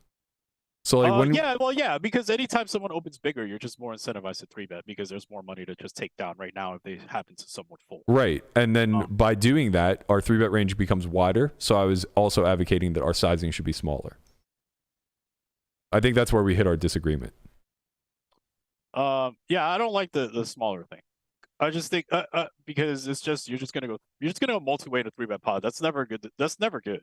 Well, I think there's a big difference between being 3 ways and having ultimate position than being 5 or 6 ways and being stuck in the middle for a smaller pot, right? Because the alternative would be to call and just let a bunch of people call behind you too. And like with pairs, it seems like we're okay with that because we're not really concerned. Like all the EV is going to generate from making sets. Right. Like always the hot and cold hands play good. And then the hands that over nut flush people play good. Ace 8 suited, whatever the fuck. Yeah, you know? King 8 That's suited. fine. Yeah. But yeah, I mean, the Jack 10 suited, I don't know. I think it's a complex problem. Maybe I don't even have the answer for it, to be honest with you. It is complex. We're not trying to... Because I think that what happens is you're going to squeeze the Jack 10 suited, and they are not going to 4-bet Ace Jack suited or King Jack suited or any of these hands that should be 4-betting at a frequency. And now you're in a 3-way 3-bet pot dominated, and you're going to try to bluff your way out of it. And that's just not going to work for you. Yeah. Maybe not. I don't know. Maybe, dude, you're just too good. That's the thing. Well, you know what it is? well, Berkey, you're just really good. And I can't do it, bro. I can't do the things you do. Like, no, the thing is that it's not you on the other end that isn't 4-betting the Ace Jack. It's my man with the mamacitas the other day that, ask you if you have a real hand and you go, just lay it down. I told you just got to lay it down. I'll show you. Was he bluffing? Yeah, it was Jacks versus Queens. Yeah, but how is he bluffing? I don't understand. Oh, you gotta hold on. I'll find you have to watch this video. I saw it, but I just don't understand. He just knew. He put him on Queens, so Jacks become a bluff. Yeah. What's so hard, Chin? Fold? Wasn't it like a 10 high flop? Yeah. 10 high flop. He jammed for like 3 pots. The only way you can win the hand. And he goes, "I'll show you." What do you put him on? I'll show you. Yeah. I think that hand's a lot more indicative of the environment than anything that we're talking about. I think the problem is that we're conflating multiple stakes and multiple games, and it's really hard for me to like think. Like if I'm playing 1-3, I'm not like gonna squeeze Jack 10 suited there, dude. Like I just think it's losing money. Like you're just gonna get called by Ace Jack offsuit. You're gonna get called by King Jack offsuit. You're good luck. Like you're just dominated by everybody. And you're going to hit a jack, and then you're going to go back to your thing. Oh, you get in trouble when you hit top pair. I hope I never hit anything. And that's how I win. Like, yeah, that's nice. Yeah, and then, I don't know, man. Look, this is the thing. The truth is, when you're playing low stakes, knitting it up makes a lot of money. And then eventually, when you get to high stakes, knitting it up loses a lot of money. So, because you just get bulldozed when you get to high stakes. Nobody pays you off. And you end up just getting bulldozed. This is why I stay at 2-5. Okay. And then when you're playing low stakes and you're a nit, nobody cares about what your range is. They just play the absolute strength of their hand. And then if they have a good hand, they're paying you. Like that's it. There's no relative strength of hand based on sizing or action. It's I have 2 pair. I call your fucking massive bet, and that's it. That's how I think. When you reach high stakes, now we're talking about a different story with like ranges and 4-betting Ace Jack suited and all this other stuff. I agree with everything you're saying, and I think that it's important for these strategies to be played with at a stake level where you can afford it, rather than just winning through a nitty style at the low stakes and then trying to jump into the next level without any experience and having complete ranges. How would you implement, honestly? Like I honestly don't know, because I've never, all the 3-betting I've done at 1-3 last year was just like late position attacks. Like I'll just 3-bet someone, that opens the hijack and I'm in the cutoff with Jack 10 suited. I think that's completely reasonable. But I'm not really like squeezing aggressive like that. Like, I would extrapolate that out. Like if it were a low jack open, hijack call, and I was in the cut with Jack 10, I would 3-bet. Or I would get accustomed to 3-betting. Maybe I wouldn't always, but the whole point is I wouldn't want to default to just like playing too many calls from hijack cutoff. But button's fine. Like whatever. If you're flicking it in from the button, so be it. And same thing from like the small blind. Like in those late position formations of like hijack opens, cutoff calls, and you're in the small blind with Jack 10 suited. Like I'd be leaning much more. I would want to trend more aggressive in those situations. It's not that you can't play call ever. You can, but like that's what you've all been doing for so long. It doesn't make you tough, right? Like you become a lot tougher to play against whenever you just play an inflated pot, go to the flop, and everybody misses. Matt, in that spot specifically, doesn't it matter what the big blind style is? So for instance, someone who's like super passive, wouldn't it be okay then to flatten the small blind? I mean, I think it's always going to be okay whether the big blind is passive or aggressive. It's just the difference between squeezing frequencies. I agree. I agree with you in all heads up spots. Like I don't agree. Like The problem is it's so rarely the heads thing up. is that you don't have vision over the collective folding frequencies of these players up through multiple streets. So like we know that they're probably over defending preflop because they're not mixing in folds with all the hands that are indifferent, right? They're just Sure. not mixing those, right? Okay. Then they're probably also calling with some hands that are losing. Yeah. Right? Okay. Now, fine. Okay, we just agree with that part. Now we Well, wait, stop No, there. Wait, stop. Okay, Because something very important comes off of that, right? Okay. If they're making these assumed mistakes, which I think we can both agree that they are, Yeah. There are also some very predictable errors in their strategies moving forward in the sense that that's they're the part that I'm not sure about. okay. Well, we I'm don't not know- we necessarily don't sure know either, the but I'm vision- sure that the- they don't have a strategy. Yeah, but So I imagine agree, everything- they probably don't have a strategy. Right. But So like, now imagine everything's just random.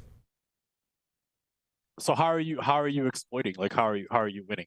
Well, if their actions post are now just completely random, it's almost impossible that they'll ever meet MDF. Even collectively as a unit. Right? So you're gonna try to bluff them.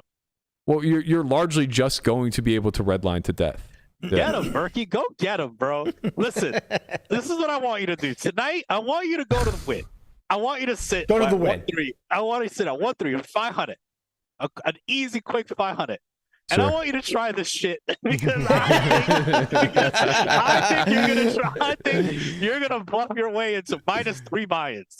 Like, I'm up a lot of Yeah, money I in was gonna meetup say, games. His track records for 1-3 games is actually pretty fucking good. I'm up a lot Yeah, of bluffing- fucking But money. they are you're meetup not games. bluff- They you're are not meetup bluffing games. your way to victory. You're I just am. oh yeah, because you're just bluffing your way to up 30 buy-ins, right? You're just the greatest bluffer of all time. Well, no, I make money bluffing. Whether it's a lot or a little, I make money bluffing, but it gets my big hands absolutely fucking paid. Right, that's the whole right. point. That's because your image has bought you that, right? Like your image, they probably think you're over bluffing. And what I'm saying you're is, playing way too small. And you're in a yeah. meetup game. It's a little different than a Sure, meetup game. but what I'm saying is that like if you do show this tendency to squeeze in these situations, that will become your image. I agree. I agree. I also just don't think image matters in these games, dude. Like I think people play the hand that they're dealt. and Well, do you the think that guy absolute would fold strength of their hand- queens? Do you think that guy would fold queens to me? That guy's folding queens. You think that's the first time he's folded queens? No, but I don't Look, think he this would guy fold folds- queens. This is the kind of guy that like brags about the folds. No, he I makes. agree with you. He's but like, it's because he sees himself has in a his flip opponent. Phone. He has a flip phone, okay, and he calls his. Yeah, honey, it was a 10 high flop, and he overbet the turn. I gotta lay those queens down. All right, I'll see you home for dinner. Like this is what's happening. Like, what do you mean? This is No, like, but I agree with that. I also think it's because there's two types of players at low stakes. There are players like you're saying, that like are like massively fear based, right? They're like super underrolled, whatever. But then there's also people that are like not folding fucking queens ever to nothing. no, I like, agree. But I right? think that's like pretty easy to point out, right? Like it's pretty easy to know the difference between seeing Melissa in your 2-5 game and seeing my man here from the fucking Poker Bros meetup game. Agree. Yeah, Melissa probably is bluffing sometimes, but she's probably not over bluffing either. It's like she's probably under bluffing in a lot of spots. Like, okay, my argument is that you should under bluff at low stakes. I don't know, but I also agree. I think that's fair. I just think it's a dangerous one to promote because if I think that everybody's already under bluffing, right? So like you should. Yeah, I agree. right, I but I'm agree. saying like if you're a 1-3-2-5 player who has ambitions to raise your stakes, take this on seriously, play professionally, whatever the case may be, you're already under bluffing naturally, for sure, without any questions, right?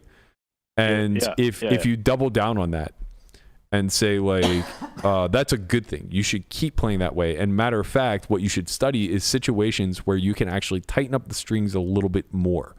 Find situations where you can actually fold that ace queen pre. Find situations, right? There you go, Berkey. Now you're talking. You gotta fold. When they 4-bet, you have ace queen fold. The problem is that strategy becomes insanely capped and very dependent upon your ability to actually perfectly know or be clairvoyant of your opposition's strategy. So now all it takes is somebody to show up that's competent, and you get obliterated. Your win rate just gets decimated. I agree. This is what I've been saying. Like, if you're playing low stakes live, being a nit makes a lot of money. When you start playing against people that are better, that are like more competent, nits get fucking crushed. Right. So how this is an earthquake. how would you then encourage somebody that's poker? Right, but how do you get good if your incentive for your environment is to be bad? You have to be good at poker and then move the needle accordingly to your environment. Like, because you're a nit doesn't mean you're a nit every day. Because you have to know how to play multiple different styles of poker. Like, you should know where to overbluff spots because it's overfolded. You should know when to underbluff because this guy's not gonna fold. Like, you have to know these. What principles are you deferring back to? So this is the problem with getting swept up in the meta and building your entire strategy. I'm a meta player, dude. This is why I'm saying I think give me the action at 200 ACR, dude. Like, there's no way I could pull this off. When you build your entire strategy off of pool reads where you don't actually have full transparent data to back it, the issue becomes, say you're the biggest winner in 1-3 and 2-5. How do you get to 5-10? How do you become a good player to get to 5-10? You're not putting yourself in an environment. Your environment is incentivizing you to shift tighter and tighter and tighter and be worse as a poker player.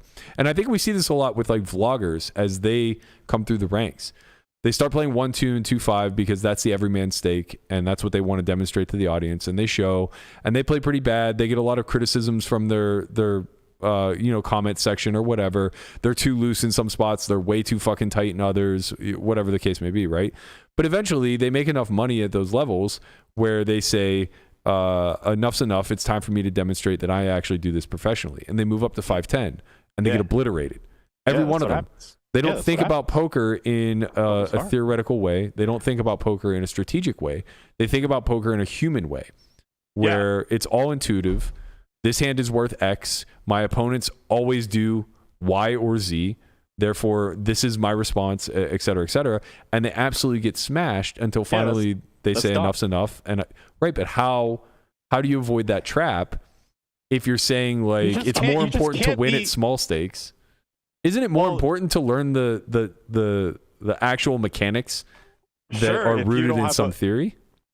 Yeah, but like, how are you gonna build the money to move up to high stakes? Like, you're just gonna like wake up with $100,000 tomorrow to play 5-10? No, you play one stake below so that you're properly rolled, right? If you are, say you have like $30,000 and that's plenty to play 2-5 profitably, just play 1-3 a little bit longer.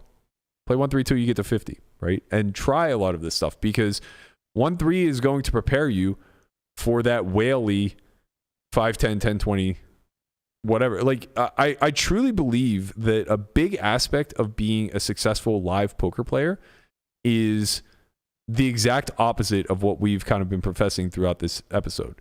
It's actually developing a tolerance for gamble. And not just a tolerance in the sense of I can handle the swings or I can handle the variance. A tolerance in the sense of understanding where the threshold lies between a good gamble and a bad gamble. Right? Yeah, I agree with that.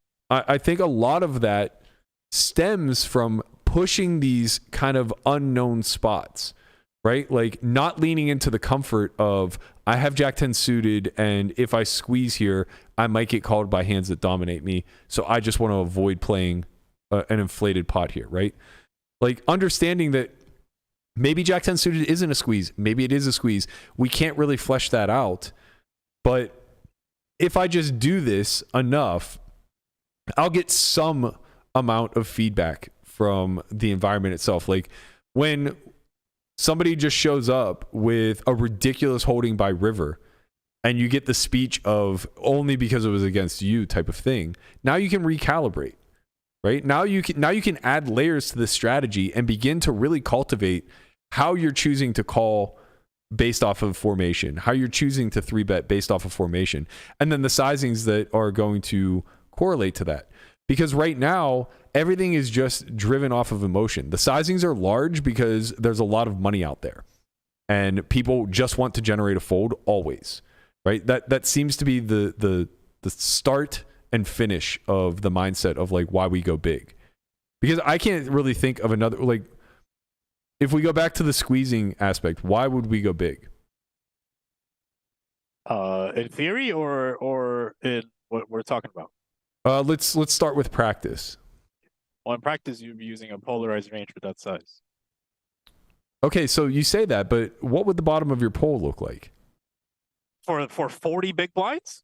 Well, no, we're not talking about Ishan. We're talking about like a 1-3-2-5 game. I mean, because remember, it's going to go like, let's say it goes 4x open and a call, and we're in a squeeze situation. What's the standard squeeze going to be? If I'm gonna, okay, so what is it, like $10 call and then $50 for us?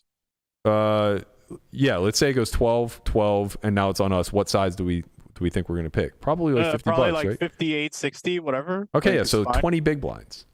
Yeah, and I think you're generating so much value with like the top of your linear range. I agree. In that game, you should be using a linear range. Like, yeah, but just the top, in my opinion.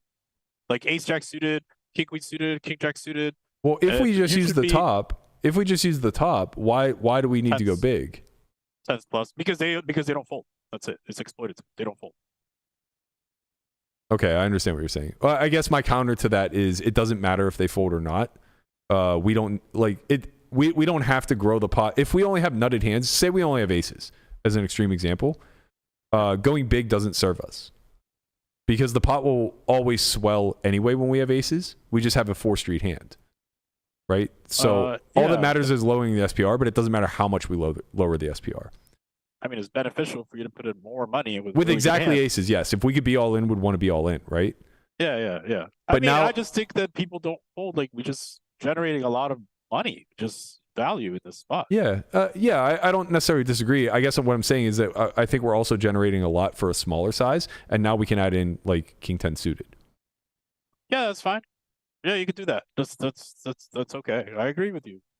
Yeah, I think both are fine. Yeah. Oh, well, I think both are fine, but I guess theoretically speaking,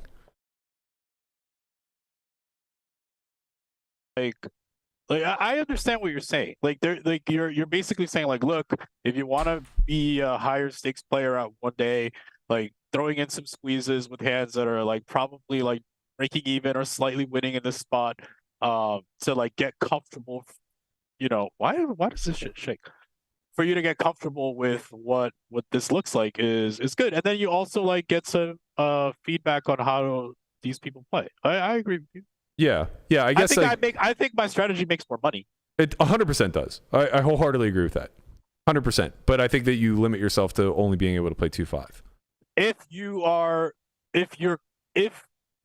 yes and no, right? If you're self-aware enough to understand that you're doing this because it's the maximally exploitative strategy of this game, but it doesn't necessarily translate to the next level. If you're aware of that, you wouldn't be playing. Like, if you're aware of that and have the capability of playing a different strategy, then the only reason why you're playing small is because el dinero, papi. Ese el problema. Not everybody got 2 million house to be selling on the market. You know, not everybody has this type of stuff. You know, sometimes. But now you're talking about somebody who's right. But you're talking about somebody who's like in a building or rebuilding phase. That's very different than somebody who is, which is what you're mostly going to find at 1-3-2-5. Somebody who's in the learning phase, right? Yeah, for sure. I agree. But you know. I don't know. I've always look. I did that strategy that I've been saying, like through 1-3 and 2-5, knowing well that that's not how you make money at high stakes. Like you get even your shot taking strategy in high stakes, like you certainly leave EV on the table, but you protect your shot. Yeah, because of money, right? So it's like I don't know. I think I agree with you. In terms of, I think it's very difficult to implement that at low stakes. But you know, you have position, you have a good hand, so Yeah, I guess I'm trying to you fundamentally don't get four bet. right. You're fine. You're gonna Right, be like fine, that. dude.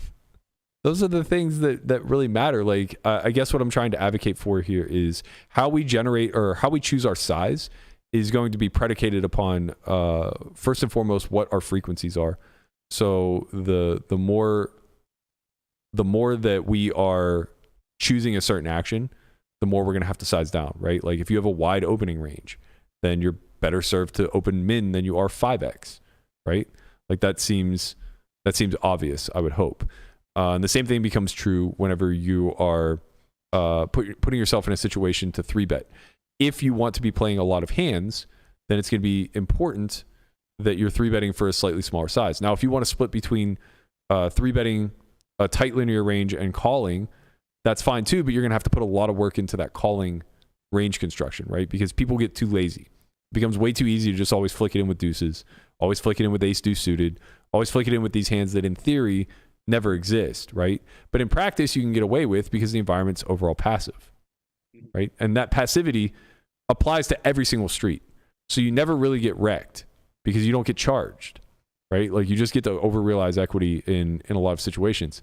I think what's critical, though, is looking deeper into the strategies and those mistakes that are being cultivated by the environment. Like if you get to over-realize equity, then it becomes paramount that SPR is deep enough for you to do so without being charged. You let everybody off the hook once you start applying massive sizes, right? If again, going back to the original example, if somebody's going to open for 10x and you're going to flat call Jack 10 suited, you're doing them a favor, right? Not the opposite. Even if they're too wide, nothing really good happens for you. You just have a middle tier hand that's going to struggle to flop enough equity to be pumped to stack off, right?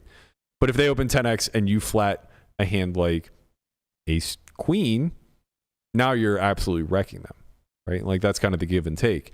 So like when we're talking about sizing, it all comes down to range construction. Like I know that this has been mentioned a bunch throughout the episode, but it's very critical to understand what range you're actually constructing and applying to the sizing that you're choosing. And this goes forward post-flop as well. Like if you find yourself in a scenario where your range is incredibly tight and you still find yourself only executing a small bet size, well then it better be because your opponent's range is so incredibly wide or so incredibly tight alongside you that this is the best way to ensure that the bottom of their range continues, right? Because otherwise you're going to leave a lot of money on the table. You're going to fuck up the pot construction. You're going to put yourself in a situation where your best hands aren't capable of getting paid by the end, simply due to the fact that you didn't get enough money front loaded, right? I just went over a spot on second thought for this past week that will be out next Monday where I misapplied my post-flop c-bet size. And I think it's a really good example of how somebody who's grounded in theory can take corrective action thereafter, so long as they understand what the response is, even if they made a mistake, right? So I basically 3-bet out of the small blind with king queen suited, got called by Michael Acevedo, and it came like 9 high, none of my suit. And this is like a big better check spot, and I chose quarter, which means that I'm range betting here, which is a problem because it's not a range bet board, and it's not a board where you're ever really going to utilize quarter pot. The saving grace, though, is that no matter what size I choose, I have enough of an advantage where in position just doesn't really do anything but call or fold.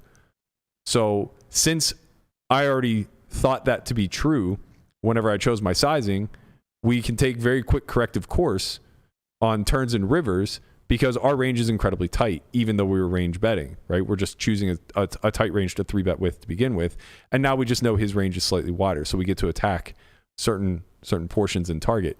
I think that like that's something that Brocus does a great job of demonstrating. If you ever get the chance to watch his series on targeting on our site, all of this ultimately does come down to range construction and having some sort of oversight. And I guess that's Christian's overall point of if you do choose the smaller sizing pre, then you can't really expect to generate folds, and now you don't have very much vision over what their range looks like. Is that I think poker live is a maximally exploitative realm of. So I am afraid of like telling people to do things like at low stakes to like get better, because I feel like it's hard because you don't even get a large sample to get better, and the data you get is very skewed.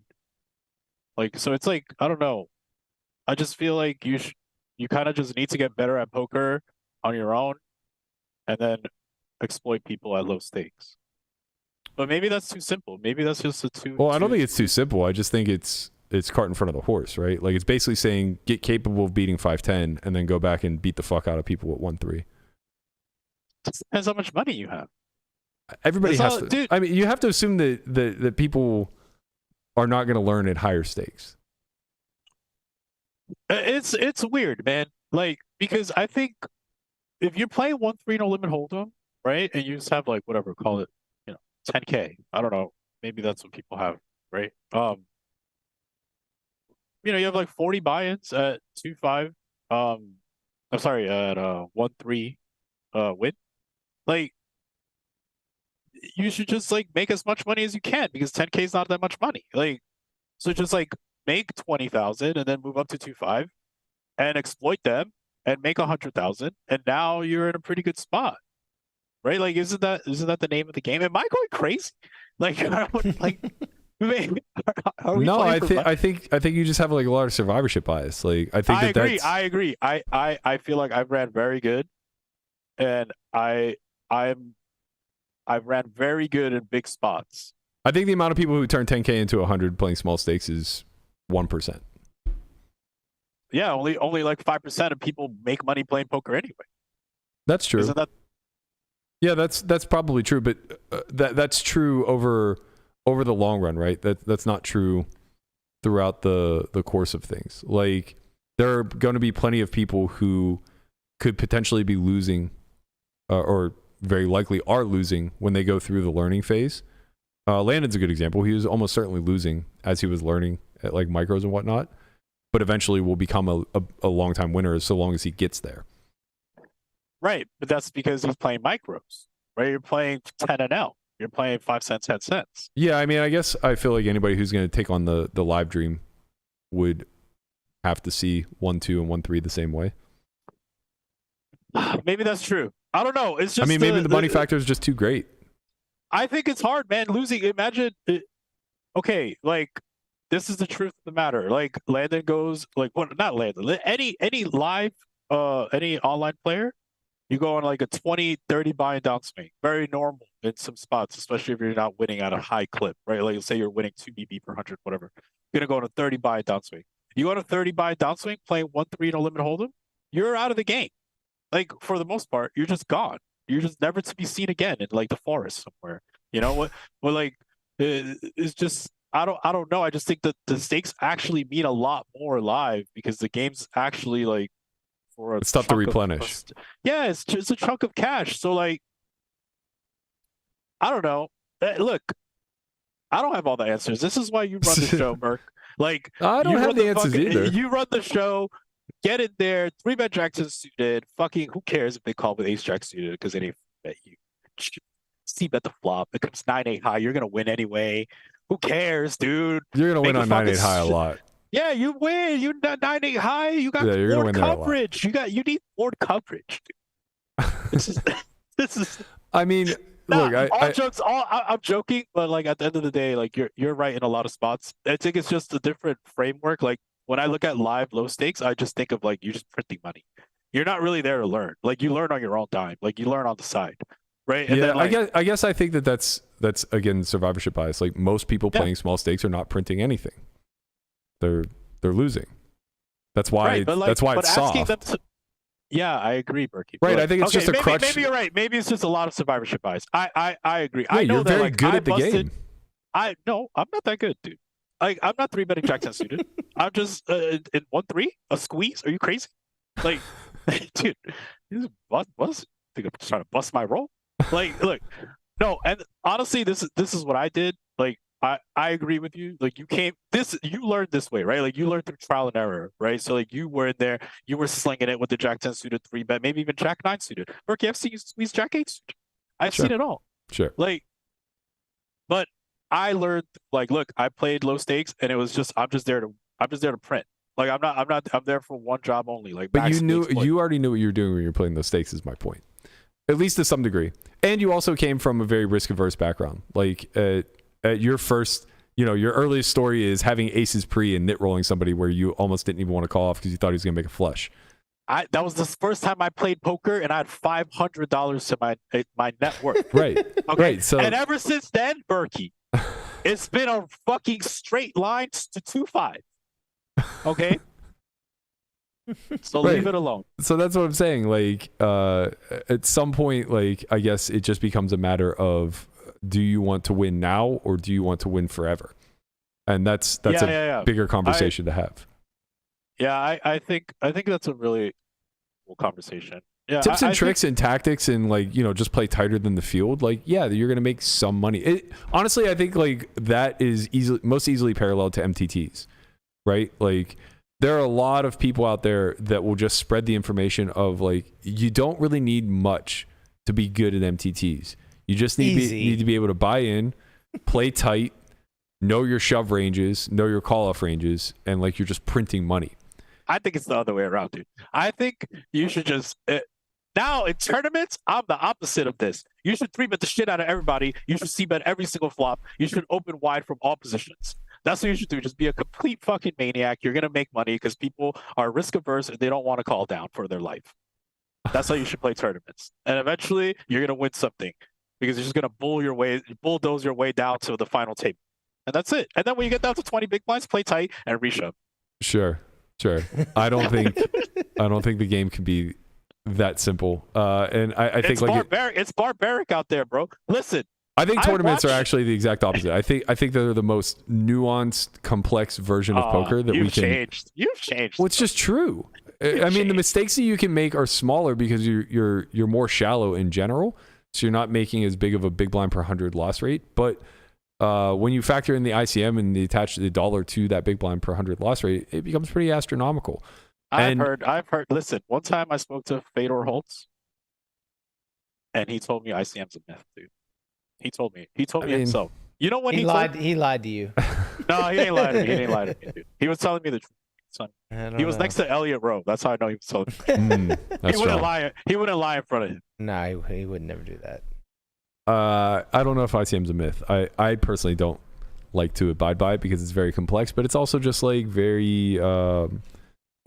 Tournaments are early. They're just early in the strategy discovery phase, right? Like. The best model we have is ICM, and it's a very imperfect one. I mean, I abide by ICM. Obviously, I made the money with 4 big blinds left. Yeah, you had to do. I was not gonna bubble that goddamn thing. So what is? No, what I is literally the final, just didn't get dealt a hand for 2 hours. What is the final conclusion? You should just. It's a mix. That's the conclusion. Everything is a mix. No, I think like if we're talking about pre-flop, I think in general, smaller is going to be better. For everyone involved. Well, not for everyone involved. For anybody who's interested in curating a real strategy. I think large is lazy. And don't get me wrong, like there will be situations where large is obviously better. And if you do any MTT study, you can find situations where like just 3-bet jamming 40 prints. Button opens 2.2, you're in the small with 7s, rip 40. Like that just makes money, right? So that is a demonstration of how large sizes can be utilized before the flop in order to find the greatest EV. But in general, if the SPR is going to be anything of reason moving forward, you're better served to go slightly on the smaller side than whatever intuitively feels like this is about the right price, right? Like, I think that it comes down to simple risk reward calculations, and the larger that you continue to go, the tighter and tighter that range needs to be, which becomes problematic because now you're either passing on profitable spots or you are fitting too many hands into a size that's going to absolutely get obliterated once people respond.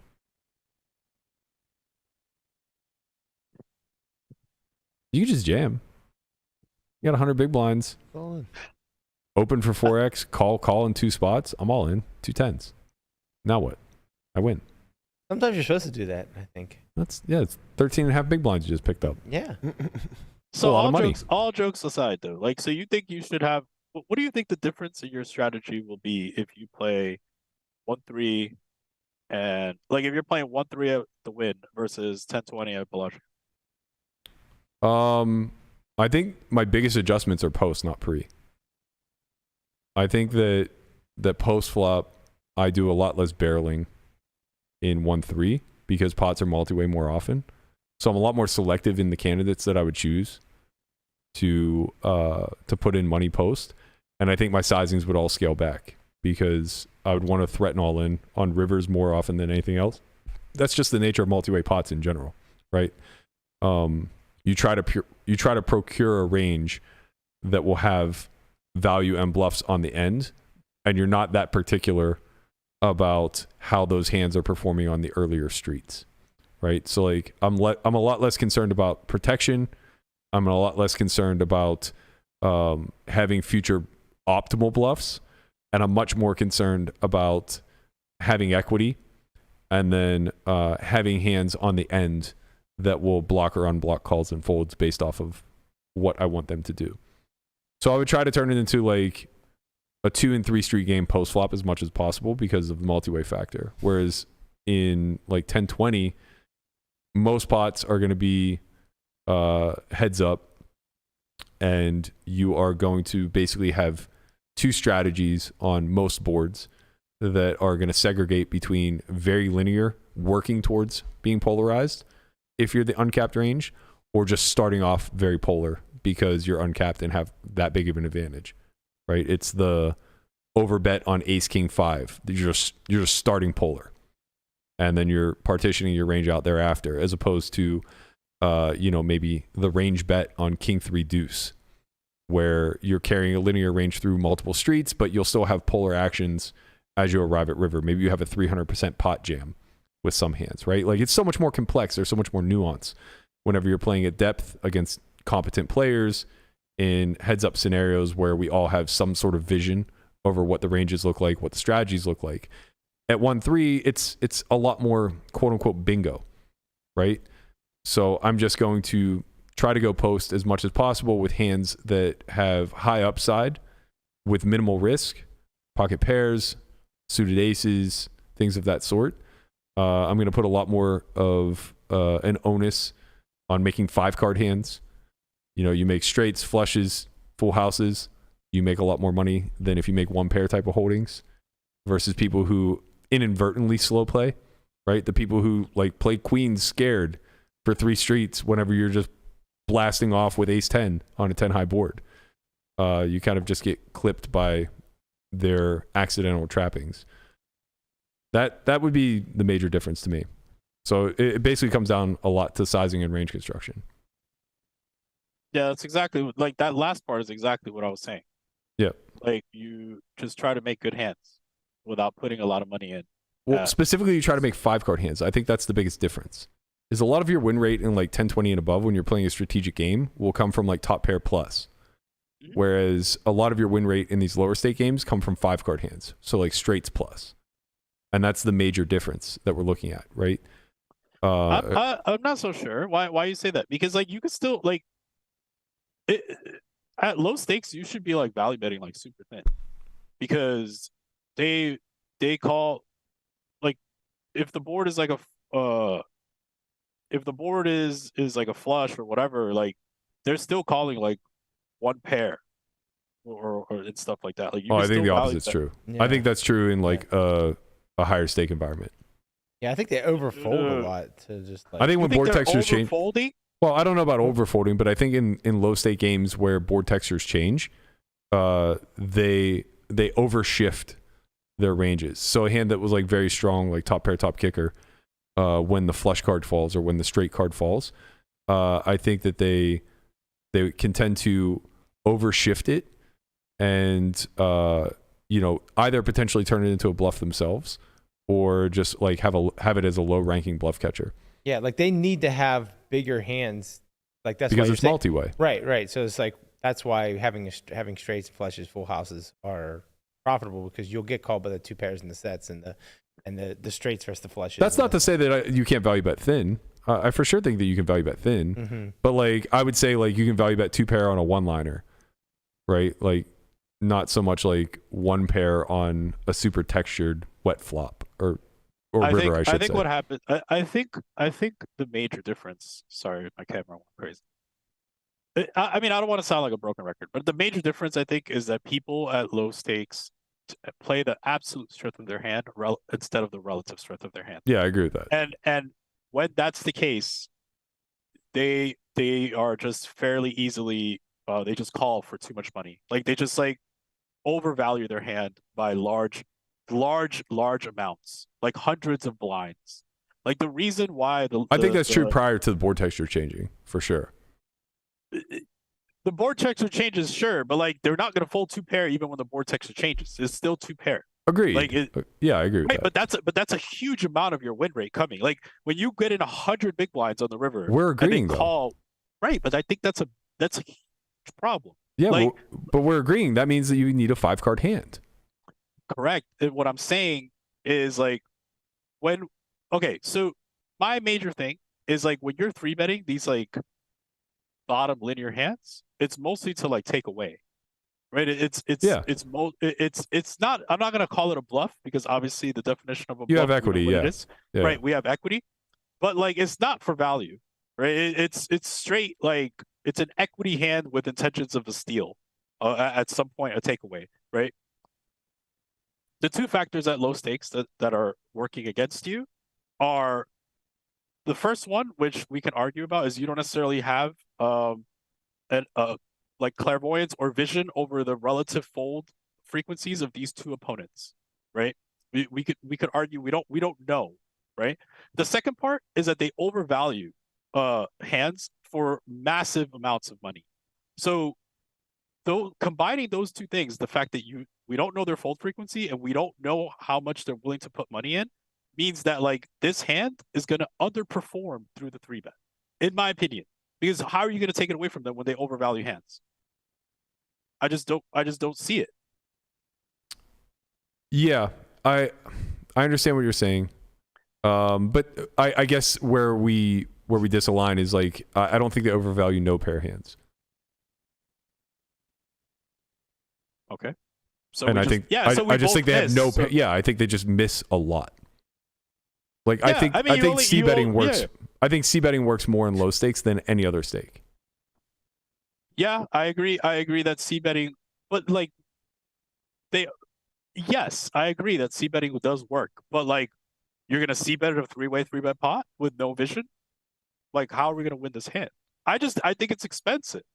It can be, but that's again why I'm advocating for sizing down pre.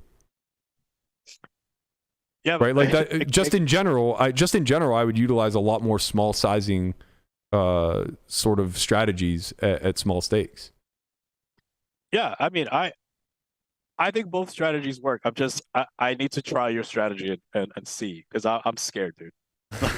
Get in there.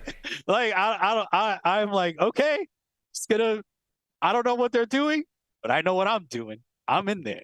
Like, yeah, I mean, you understand. I mean, you know how all this works, man. It's all a simple toy game of trying to get to the river where you're the range that's the ace and the queen, and they're the range that's the king, right?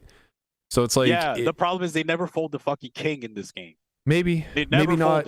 Yeah, I mean, maybe not. It's kind of difficult. We literally have video of a guy folding the nuts face up. Yeah, it's like, yeah, it's a tournament though. I get no, that. it's not. Yeah, that was a No, tournament. Yeah, right? it was a tournament. Yeah, for sure. Oh, it was? Yeah. Oh, I thought it was a cash game. No. Oh, that's way different. That's why I say 3-bet everybody, C-bet Fair. everything. Like, Fair. Anyway, the whole point that I'm getting at is like, I get you. I get you. Obviously, like you're top tier. well, the whole like, point I'm right. trying to make is that if the entire game that we're trying to orchestrate, if we're trying to simplify small stakes down to anything, and it's that we want to be in the toy game where they have a lot of kings and we have more of the ace and the queen, then it's very important to manipulate the pot such that we arrive at river uncapped and with enough bets behind that we can apply a lot of pressure to the king. right? Yeah, but if they overvalue the king, it doesn't matter. Right. Then you adjust accordingly, obviously. Right. But That's what I'm saying. That's exactly what I'm saying. yeah. If they I agree. if they overvalue the king, then you should just have less queen. Period. Correct. Absolutely. And obviously. That's why I'm saying, fuck those bluffs. Let's get it. Let's get those nut hands and put a bunch of money in the middle and move on with life. Make it to 5-10, and then now when they're like, "Oh, the king isn't that much," and now we bring back some queens, baby. Yeah, I mean, I think all of that is very relevant. This is what you're gonna do. This is what you're gonna do, Burke. When Brown Baller 3-bets you to 40 big blinds, bro, just 4-bet, and that's it. No, that's what I was doing. I don't care. That I only gave that example because I thought it was the most extreme version. That was the opposite of what you see at small stakes. Like we're so many thousands of blinds deep that I think his size is actually reasonable, and you can make a very strong argument that size truly does not matter when you have that large of an SPR, right? Like you're in a scenario where it's okay. We're still going to be 30 plus SPR even if he makes it 40 blinds pre. I just thought that was like a really extreme example to say like, okay, well, there are times where sizing is truly not that important, right? Now let's look at the alternative extreme where most stacks are going to be 100 big blinds effective. You're playing small stakes. The rake is relatively high. People are playing way too many hands. Sizing is going to be very important here if you want to have any post-flop playability, right? Because if you're just blasting, you could easily develop a strategy where your 3-bets are mostly going to be for quarter of stacks all the way to all in. And, you could make a fair amount of money like that. There was an old book that Skolansky wrote where he taught a girl how to play tournaments with like 3 lessons, like something along the lines of like she had like 5 hands. And if she was ever dealt those hands, she just moved all in no matter what. And, just like Jacks plus ace king or whatever. Yeah, like functions. It's like the kill Phil strategy. Sort of, yeah. Oh, where are you going? Oh. Bye, Matt. See? Anyway, so here we are, learning how to play a 1-3, no limit hold. And Berkey wants you to 3-bet Jack-10 suited from all positions for the large size. Oh, no, wait, the small size. Small size. Yeah, wants to 3-bet for the small size so that they can call and you can take it away. Yeah, I mean, honestly, like at the end of all this conversation, like we're being very pedantic about focusing on these certain hands. If we just use 9s or 10s instead of like Jack-10 suited, I think it exemplifies the point a lot better. When you have 9s or 10s, you get desperately afraid of seeing flops, and so like you size way up, and then the folds don't come through, and it still comes Jack higher, Queen higher, King higher, Ace higher, whatever, and you're just left on a fucking island to try to navigate.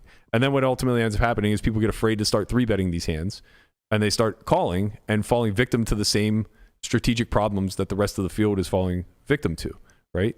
So it's like if you just manipulate the sizing better such that you have playability post, now all of a sudden having 9s and 10s in a range where it comes Jack high isn't that terrible. And it's going to be the same thing in all sort of multi-way scenarios. That's why I think like small sizings in general are just going to massively overperform at small stakes. I can see it. I mean, 10s you're 3-betting for value though. Like you are. Yeah. So, but you run into the exact same problem, if not a worse problem than Jack-10. At least with Jack-10, certainly not, Berkey, because you could just check down. Well, you could just you have showdown. Yeah, you can try to get the showdown, but you're still going to be in a multi-way pot where you get to for sure see a turn. But beyond that, your hand never improves, and you're forced to make some pretty tough decisions when facing bets on turns and rivers. Whereas like with Jack-10, at least you're just going to have nothing a lot. Like having nothing. You know what I realized, Berkey? What? You like having nothing a lot. You like that's your thing. Well, that's your thing. You're with me. I'm like, oh wait, 10s is really good hand. I'm gonna 3-bet this for value, and if I need to check down, I'll check down. You're like, nah, bro. I'd rather have Jack-10 suited, have nothing, and then get them to fold. Well, you're kind of shifting into the best case scenario of like it comes queen high, and you just get the option to never put $1 in. Like that's you have position. You just check it back. If they bomb it on the turn, you fold. They don't have to bomb though. Is the whole point? They could just be betting. And like facing bets with a hand like that in an environment that feels like it doesn't bluff enough is not comfortable. Yeah, you just call. If they could have 9s, you call, and that's it. You just fold. If they just there's a thing that we all agree. But the part that me and you agree on is they're not bluffing. right? So Right. So if they're not bluffing, tens feels bad. yeah, it feels bad. You just fold. That feels They put it- bad. No, it doesn't feel bad. You just fucking eat. Sorry, I don't want to curse anymore. Well, You if just that's the fold. case, yeah, but if that's the case, you're going to be forced into folding a lot of your range posts. You'd rather have the nothing so that you can at least remain aggressive.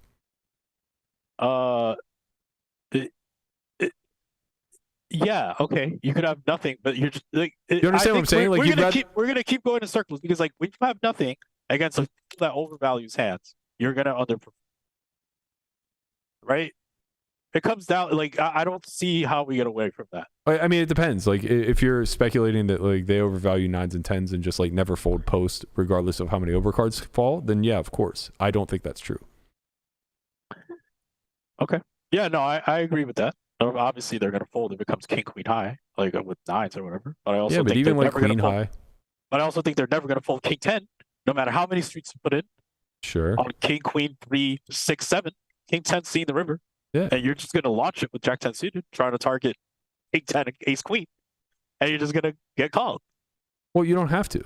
You don't. That's my whole point. Is that like you have the versatility with Jack 10 where you can win the pot uncontested, and if you don't, then you just have the equity that you can draw to. With two tens, you're pretty binary post to having the best hand or not in a multi-way scenario. You're not going to turn your hand into a bluff. So if you have 5-4 suited, right? Yeah. One of the hands that is like premium to squeeze, right? I think that hand in that environment massively underperforms. Under, I agree. Yeah, but it's a very similar concept. It's not though, because you block so many more of their hands. Like your concern with Jack 10 is that you're dominated when you make pairs. You're not dominated when you make pairs with 5-4, but that hand sucks because you don't make any pairs worthwhile. Yeah, but okay, so you're and just when saying you don't make a pair with 5-4, they do make pairs a lot because it's obviously a high trending board, right? Like I think you're giving them way too much stickiness credit. Like, yes, people overvalue their hands, but they overvalue their hands in such a way where it's like it was once top of range and is now depreciated due to board texture.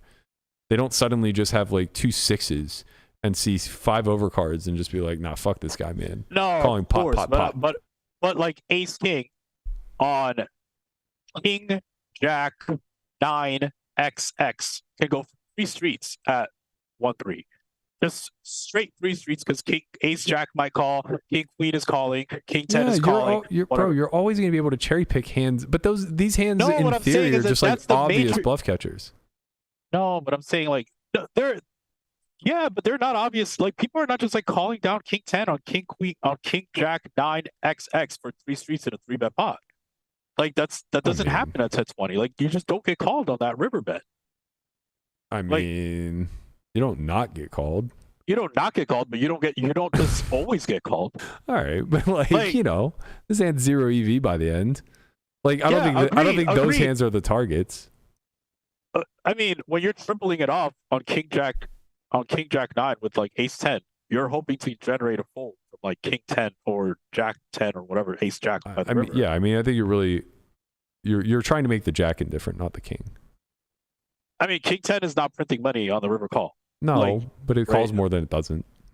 Yeah, it's a decent call. I'm not saying no. I'm just saying all I'm saying is like these hands that you're like 0 EV trying to get to fold by the river are not folding at small stakes. Yeah, I agree. I think that's where a large chunk of the money is made. So that's my argument of like, look, I want to bluff. Okay, I'm gonna go down there and fucking launch it. Okay, fuck it. I agree with you. Report back. -3 buy-ins. I think you need to take 5K. I'm obviously kidding. Like, I just think the squeeze spot is bad. I think the 3-bet spot is fine. I think the squeeze spot is probably a little bit harder to pull off. Yeah, you're afraid of multi-way. I get it. I'm not afraid of it. I just don't know how to. You just want to use win? big bets. You just want to use really big bets. You just win with small bets. No, man. Look, man. You want me to pull out the 10%? I'll do it, bro. Yeah, take 5K to Parks. Go grind some 1-2. 5K? Yeah, we gotta up that tolerance. I want to know like how bloody can it get? I once lost 3,000 at 1-3. Were you drunk? I thought I was no, dude. I just lost. I ran really bad. I ran really, really bad. I tried a 3-bet jack 10 suited in a squeeze spot. That's what they always say. It came king queen high, and I got wrecked. Nah, Sure. honestly, I like what you're saying in terms of like getting people better, especially if they don't play online. Like this stuff is like the stuff you're gonna need to like eventually move up, and there's gonna be some variance in there. So I think you just gotta like be willing to withstand the variance. And like what's being understated is the amount of post flop skill that you do need to have, though, because you are like you're advocating for small sizing, which means you are gonna go post flop, and you're gonna have to figure out why does this thing keep shaking.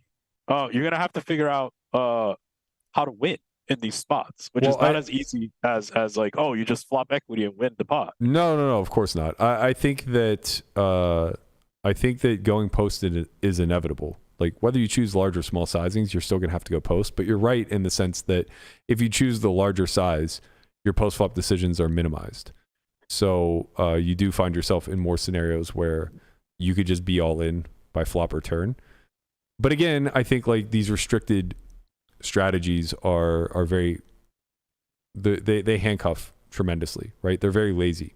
If you're trying to set up one SPR situations going into post over and over and over again every time you play a 3-bet pot, you're not going to get any better at poker. You're just probably going to make a lot of punts, because the fact of the matter is, even at one SPR, you're still utilizing small sizes and trying to play 3 street games often. Like if it comes king 3 deuce and you have king queen, your goal is not to jam.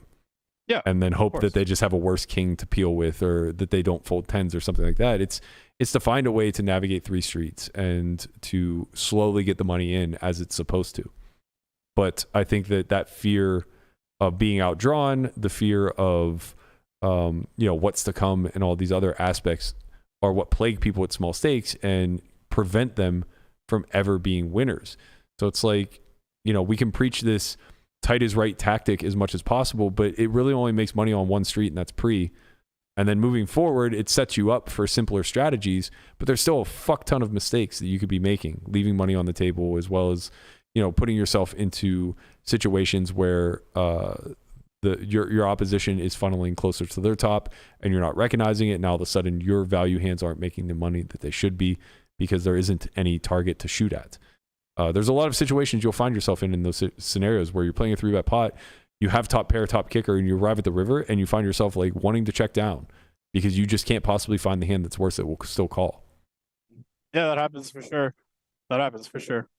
I'm with you, dog. Let's go. All right. I don't know if we actually tackled much of the conversation in hand, but I think it was fun to talk kind of overall strategy. We will be back tomorrow. Lex was going to join us, but he actually had to pull out last minute. He's taking care of his newborn child and is struggling to get on a reasonable sleep schedule, considering that we are, I think, 12 hours apart, maybe 9 hours apart, something like that. It's just not going to work out. So we're going to let him get used to family life a little bit, try to reschedule that sometime in the future. Not sure what we're going to have planned for tomorrow. We'll come up with something good, though. Friday, we're going to be joined by Caitlin and Nikki Lima again. Going to do a little St. Patty's Day, I don't know, game of sorts, I suppose. I heard they have something in the works, too. Who? Oh, Nikki and Caitlin? Them too, yeah. Yeah, they're doing some sort of content. I didn't get all the specifics, but I'm sure we'll talk about it on Friday. I know, but I don't want to like spoil the fun, so I'll just let people wait. Good. Tune in until Friday. We'll reveal on air. Christian, you have a huge fan in the chat in AYH. I think he wants you to do a private call with him if you want to set him up for a little strategy session. $1,000 an hour. You'll get it back tenfold in those 1-3 street games, AYH. I promise you. Actually, I don't even coach people anymore, dude. Like, wow, 100K. Too good. He's just too good. No. I just don't have time, bro. Banks are crashing around the world. Like, this shit is crazy, bro. Like, you need to enjoy your life. The moments you have, you need to treasure them, dude. Don't be selling your hours out like that, bro. It's all a house of cards, man. We've known this for decades. It's just bro. Like today, I woke up. Credit Suisse is just done. Like, what is going on, bro? This is like. What do you mean? What's going on? Imagine somebody gave you $1 billion and said, "Do with this as you see fit. I don't need any of the money that you earn off of leveraging this. I just need you to be able to give me back my $1 billion on a whim." And you go, what's the penalty if I can't give it back to you on a whim? And they go, we'll make fun of you in public. You're like, done. And then you just go fucking fire. This is what I learned, bro. I was talking to a couple people this week that they're big in the game, right? And they're like, listen, you thought poker was bad? Like, the real thieves, like, they wear suits and they kill you with pen and paper, bro. Yeah, of Like, course. Like, sign right here. This You're isn't good. new. You know, Michael like, Lewis is probably writing another book as we speak. He's tacking right on to the FTX scandal. He's just gonna have a double movie coming out. Yeah, It's y'all gonna worried be about like live streams and shit. Like, bro, worried about the banks. the Like, financial worried- collapse. like, Stick it under your fucking mattress again. Let's bro, go. this is nuts. But like, you know, it's a cycle, right? Hopefully, like we could come back. Like whoever invested in fucking 2008, like got rich, right? So maybe this is our 2008 again. And we need to just fire off again. Opportunity of a lifetime. Maybe it is. Opportunity Maybe of it a is. lifetime I don't know. every 7 years. Maybe this is the game, right? Like maybe in like Didn't we 2 just years, have this in 2018? I mean, how many more crashes are we gonna have to live through? No, but that crash was like the COVID crash. That don't count. That No, was COVID wasn't until 2020. You're talking about crypto crash. Oh no. We're That's talking true. about real companies. Well, at some point you there know? has to be overlap, right? You still have coins or? I have a little bit, yeah. All right, you good. You good. That's why you 3-betting. You good. You're doing okay, bro. All right, we're out of here. We'll be back at noon tomorrow. Thanks for joining us, Jin. Thank you. I appreciate it. It's good to see all your faces. I enjoyed. I've been watching when I've been on my computer and stuff. I tuned into the Conrad Poker News article was really nice, and all that stuff's really good, man. I really enjoy it. I've really been keeping up. It's really nice. That's good. That's good. Maybe you'll be back in Vegas someday. Yeah. Don't be a stranger. Dude, I love y'all. Y'all awesome. Bro. All right, I'll catch y'all tomorrow. I gotta go try to save a bank. Yep. Get them. See you guys tomorrow. All right. Peace. I know Guapo doesn't turn off my mic, so I'm not gonna talk.